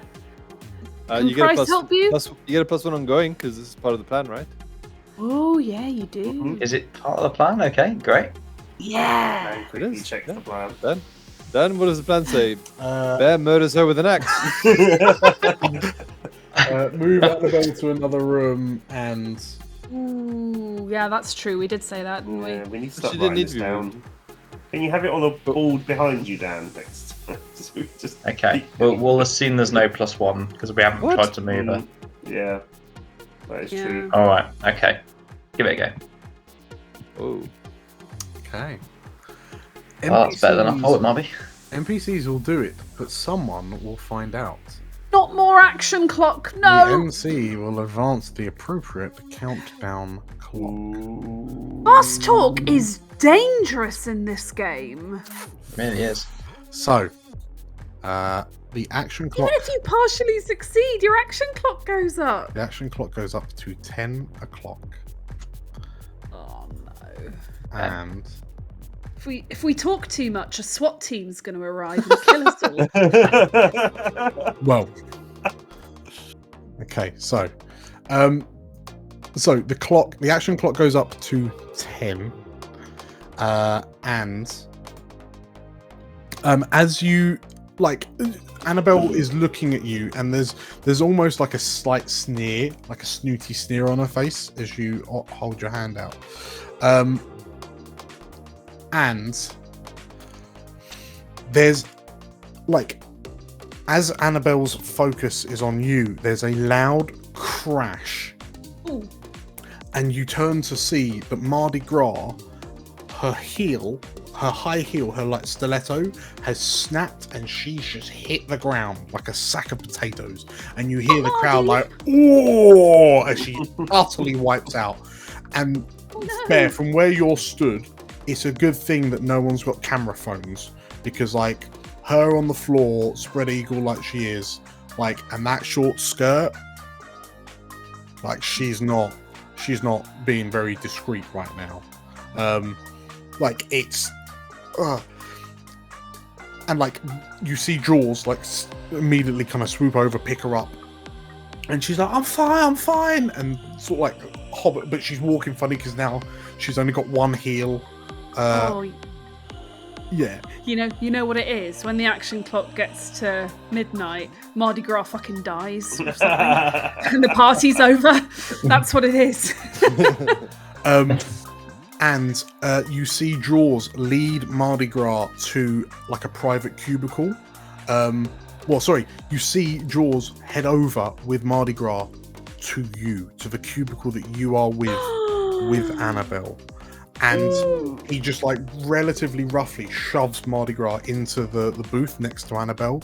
And sort of in the commotion, Annabelle's oh, and then just shaking your hand while she's distracted watching. And as you pull your hand away, you know that you've got her prints on the underside of your hand. But yeah, you see Annabelle is visibly angry and frustrated and tired of this shit. But as Mardi Gras plonked down, and she looks up and I banged my knee, and leans across to grab one of the drinks that's on the table, and you see Annabelle just gently move the drink away. We've all done that in a club. Yeah. And Annabelle's face of contempt just turns to, oh, are you all right, my dear? Are you going? Oh, there you go. If you had a bit of a, Petrov, could you get the heel? We'll get that fixed up. Oh, don't you worry. No one saw. Please, let me. I'd love to help if I can. And I'm going to examine Mardi Gras' knee and see if there's any way I can heal it. Sure. Don't touch it with the glove. I mean, it's not with the glove. Keep the glove safe. Yeah. So you're able to kind of lean down, and as you kind of look at the knee, it's grazed at best. It's a smooth floor. It's just she's landed on it, and she's probably hit a funny bone. She's fine, but when you're drunk and potentially high, and every injury is life-threatening. Yeah, I guess I'm trying to ingratiate myself with Annabelle as much as possible. So if I can be seen to be helping her, that's what I'm aiming for. Sure. We'll tell you what. Yeah, roll me a cast a spell. Oh no! I just blow her leg off. Cut scene to the 38th floor of the building. Just Oh no! Nakatomi Plaza. Okay. So she slaps, Annabelle slaps your hand away, as you go to move, touchy. and she still seems quite distracted. So that was almost like a note of like irritation. She's not really paying you much mind. However, in the room, someone notices. Oh, No! I'm sorry, I'm going to stop helping. Stop! Guys, we can't fail any more rolls or it's all over. Okay. But it's not who you might think it is. Oh, it's Merry! Merry noticed. Has he got his own clock? Is there a Merry Got his clock? own clock. God damn it! Oh my word. What's he doing? He's watching us. Okay. Right. So, Annabelle slaps her hand away, and as you kind of take a step back, you still have her fingerprint on the underside of your palm. Yeah, I guess I'm just waiting for Marcus and Cat to reappear. Sure. But I'll be hanging around, so I'm close to them. Sure. Price? If I could find the heel on the floor, I would like to go and offer assistance to repair her shoe and use that as a big form of distraction, like a piece of theatre, a magic trick to repair her shoe as the distraction when the other two arrive to get close to Thingy Bob. So that'll be Nice distraction.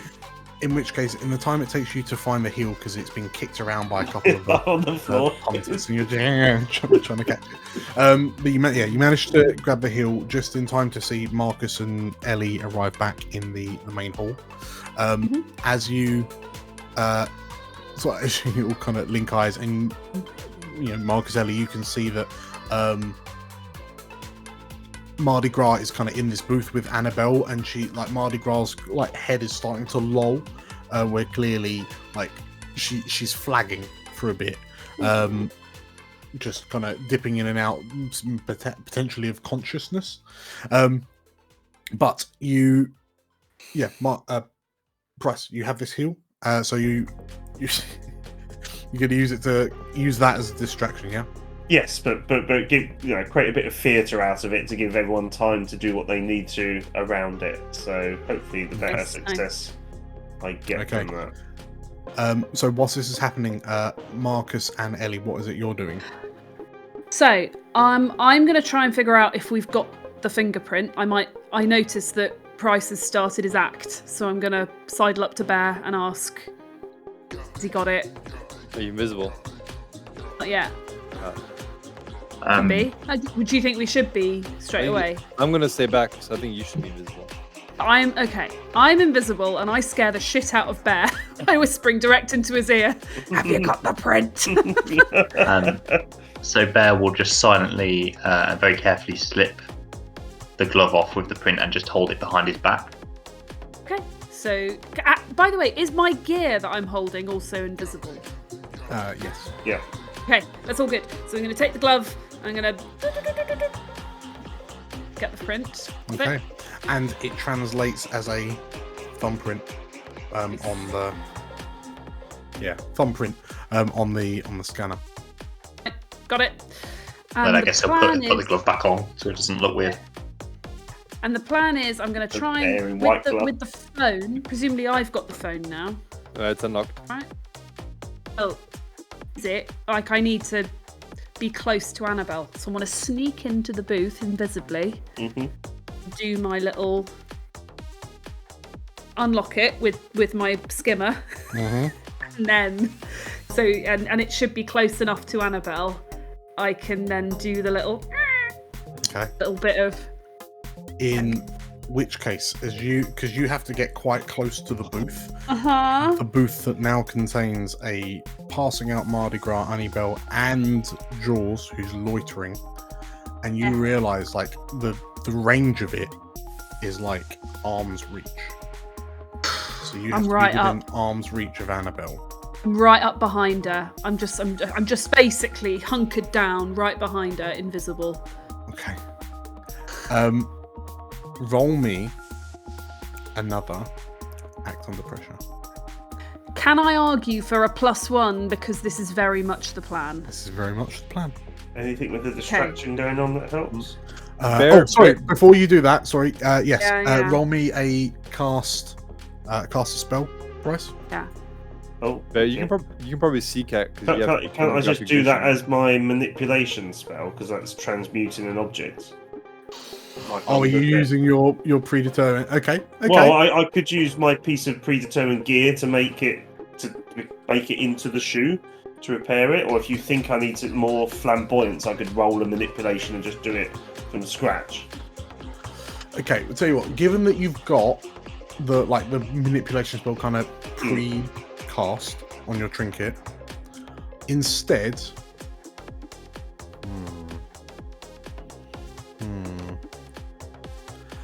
I think would that be too quick a thing to act as a distraction? Is it a help or interfere?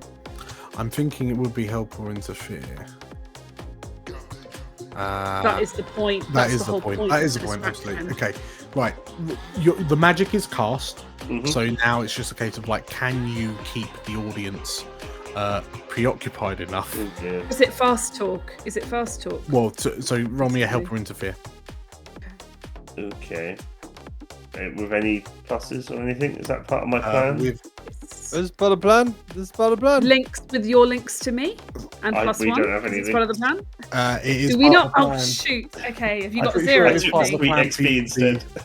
You are team distraction, so you'll get +1 to this. Yay! Ooh, a 9 up to. Oh, that is so. It's the 9. Okay, Ellie. Right. Your act under pressure as you you've got the comlink, you've got the scanner thumb, and you manage to sidle up close enough invisibly to Annabelle that you manage to you hear it as the thing unlocks, and the home page, if you will, the home screen, is just this really ratty looking dog. Okay. A really unimpressive looking dog. To the point, the sort of pet where you kind of go, one of those. It's a really shit dog. But it's clear that it's in a basket, surrounded by pillows. It's just like a poodle, but all of its hair's been shaved off except for a tuft, like a bubble tuft on the top of its head. No. It's the only thing Annabelle truly loves. Yes. And as you please roll me an act under pressure as you have to quietly and efficiently get this thing installed without quick enough that she doesn't notice. +1 forward for me. So, +1 for the help. Yeah. +1 for the being part of the plan. Yes. Thank you. No pressure on it. 11! Wait, you do it, no problem. Okay. This is what I do. I'm a hacker, whatever. It's cool. In which case, you kind of slide in this, what is effectively a futuristic version of a USB stick. And as you press the button, you can see a small little progress bar. And on the comlink, you see application installing, like a spinning circle.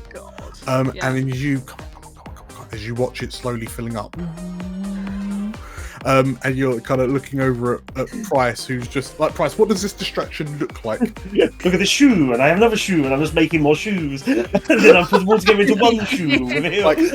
Mardi Gras woken up, and she's like, "This is amazing! Yeah!" Which cup is the shoe under? Okay. This is what I've been diminished to. And oh yeah, so, Kat, as you're kind of watching this bar go up, and you're watching kind of Price successfully keeping the attention of the audience, you for a moment glance past Price, and you see Meridius in his diamond grey coat, and he's watching Price, and then you just notice him kind of frown for a moment. And then he turns to look to Annabelle's booth where you are, and Bear is still, presumably. Bear, you're loitering. Yeah, I'm just standing by it, yeah. And you see a few moments of confusion on Meridius's face, and then his eyebrows lift, and then there's ever so slight smirk starts to cross his face, and you see him sort of like look around, and he puts down the flute of whatever drink he was drinking, and he rolls his shoulders, and you see him turn and leave. Flip him the bird as he goes. When you look, you look at the bird, and as you look back down, you 100% installed. Nice. And Let's then go. The installation screen, like the phone glitches, the comlink glitches for a second, and then you pull the thing out and lock the phone. And you're able to put it. Well, you're not able to put it back. You definitely don't want to put it in a pocket. I'm gonna rejoin Marcus. I'm gonna do my best to do it unobtrusively and get back to her room to put it back. In which case, Marcus and Ellie, as you kind of rush back over to the other tower across the sky bridge, presumably you're just going to pop the phone back in the... Yeah, I think we're doing it nice and clean, quick and easy. Okay. Do we want to steal some shit? No. You can steal some shit if you don't like. leave any But evidence we're that not you've meant. been We're not there. meant to leave a mark. No. So clean the Steal her place up. ratty dog. Yeah, no. Is the ratty dog in the room? She brought it with her. That would be amazing. Kidnap the dog. Is there another act under pressure you have to do to make sure you leave the place like pristine, like how you found it, or? Okay. Sorry, I thought you were on our side. Sorry. So to be fair, if the door was open, like if the safe door was open, and it's just a case of getting back through the locked door, and you've got a hold left, yeah, you'd be able to kind of like make your way in without forcing entry, put the phone in, close the safe, kind of lock it, and leave. So, as having replanted the comlink as you make it back to the hall, you hear a slight. Well, you see Price in the middle of the room looking a bit dejected because Price, at the end of your big display, your big display was ended by Jaws just unceremoniously grabbing the mended shoe off you and just like wordlessly shaking his head before waltzing back over to the private booth and forcefully putting the shoe back on Mardi Gras' foot. Yeah, so but Ellie and Marcus, as you two arrive, are you heading out? I think we're gonna get out of here. Yeah. In which case, as you all as you make your exits towards the elevators, and you all kind of get into the elevator together, and you look at this party, and like, there's a few people just a bit, like you see a few of the punters looking a bit weary and a bit kind of concerned. You see a couple of them kind of jabbing thumbs over in Mardi Gras' direction because she's like back on the dance floor and dancing and cheering now that she's got both heels back. And as the doors boom and close, you feel that lurch in your stomach as you begin descending 38 floors. You feel a vibration in your pocket, Ellie. Okay.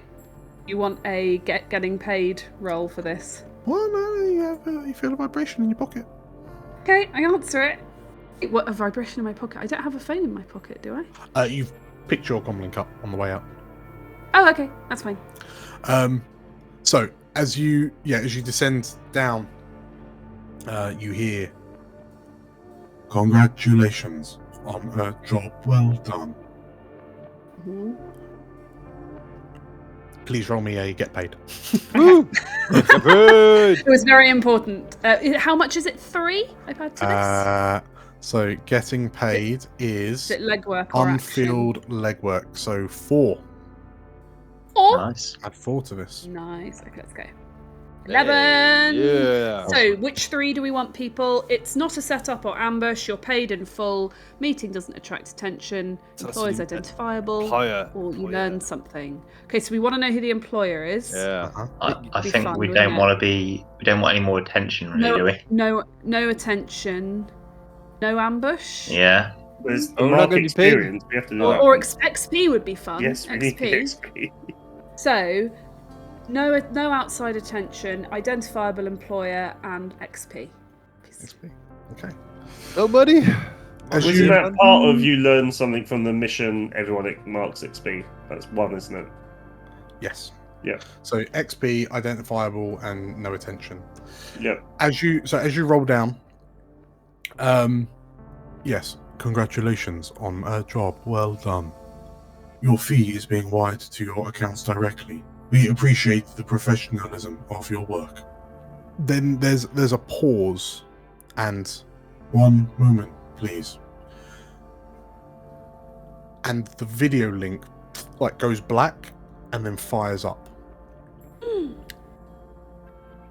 And with a fur-lined coat around his ears, Meridius looks into the comlink lens, and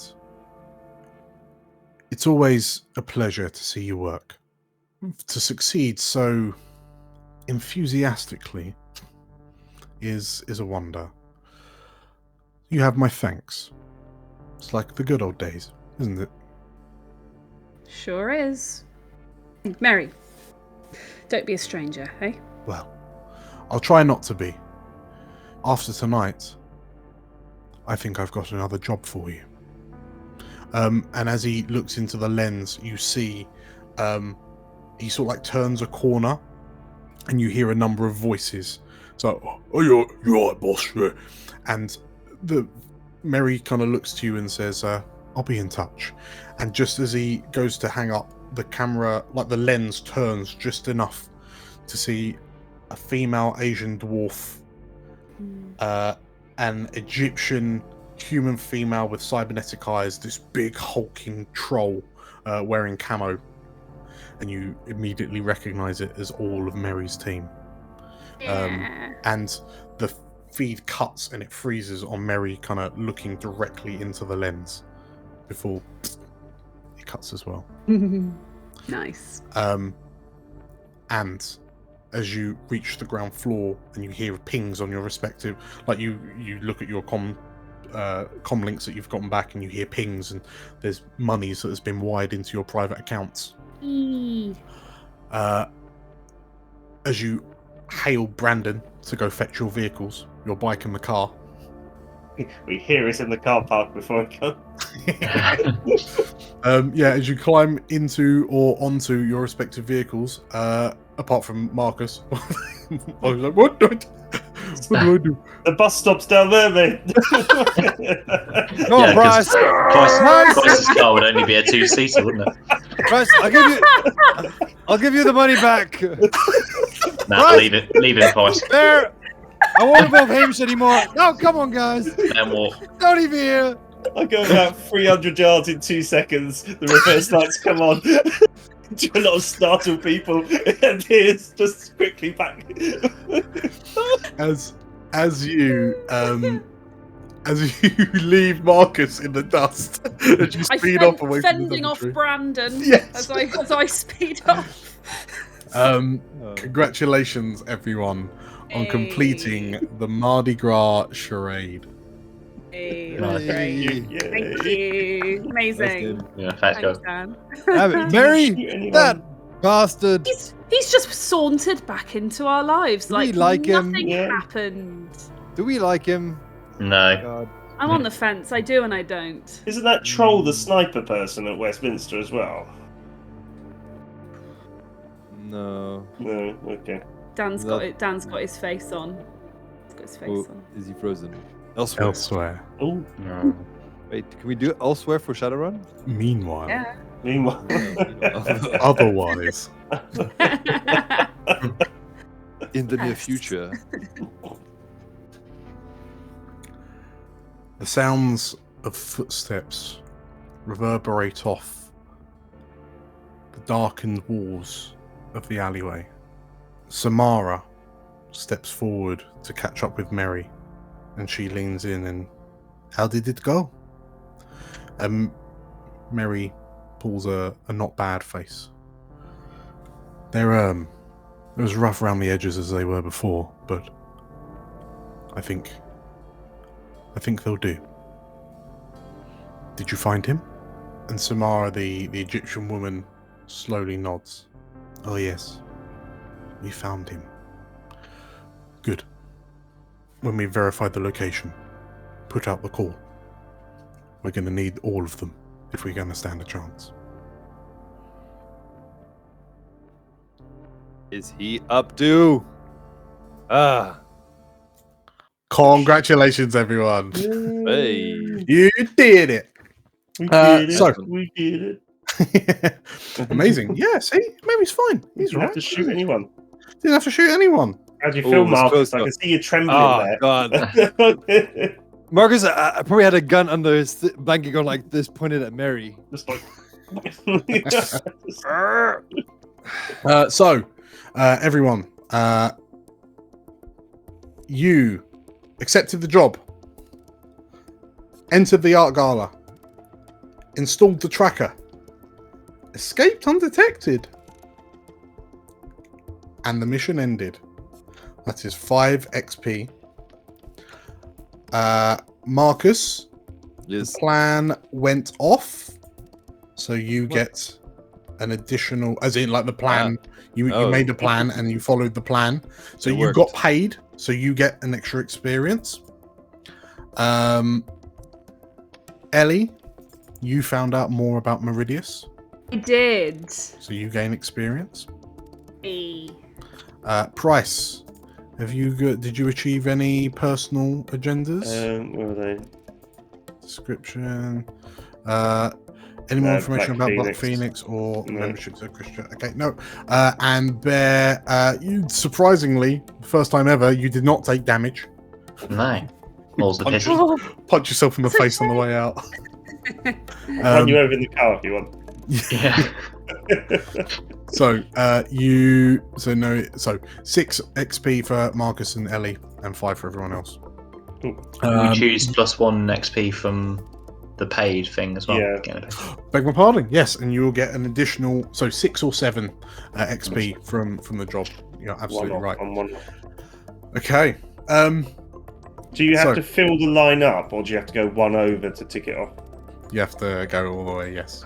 Or you like it goes up to 10. You have to get the 11th to make it reset, or when you get to 10. I'm gonna level up next turn. We'll figure that out. Okay. So, yes, congratulations. Thank you for playing. Thank you for watching and or listening. We massively appreciate it. We're coming up to the end of this London Underground mini adventure. So make sure to hit the like button if you liked what you saw, because we're doing loads of stuff like this. But more importantly, make sure to hit the subscribe button and the bell icon for notifications on when future episodes come up, like potentially the finale. Oh dear. Coming soon. Yes. Once again, thank you for playing. Thank you for watching. I'll see you next time. Bye See you next time. Bye-bye.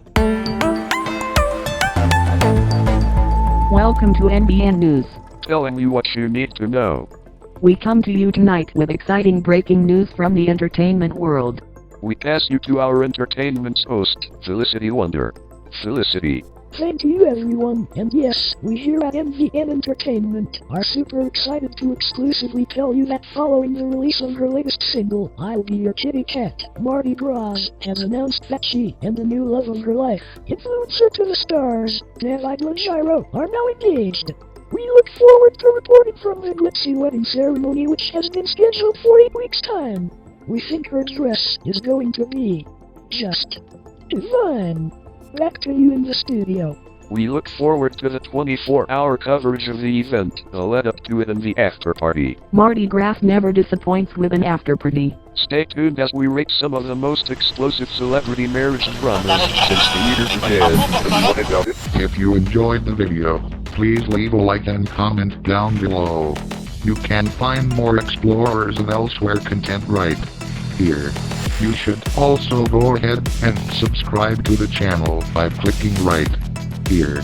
Click the bell to receive notifications of new uploads. Until next time, stick to the shadows.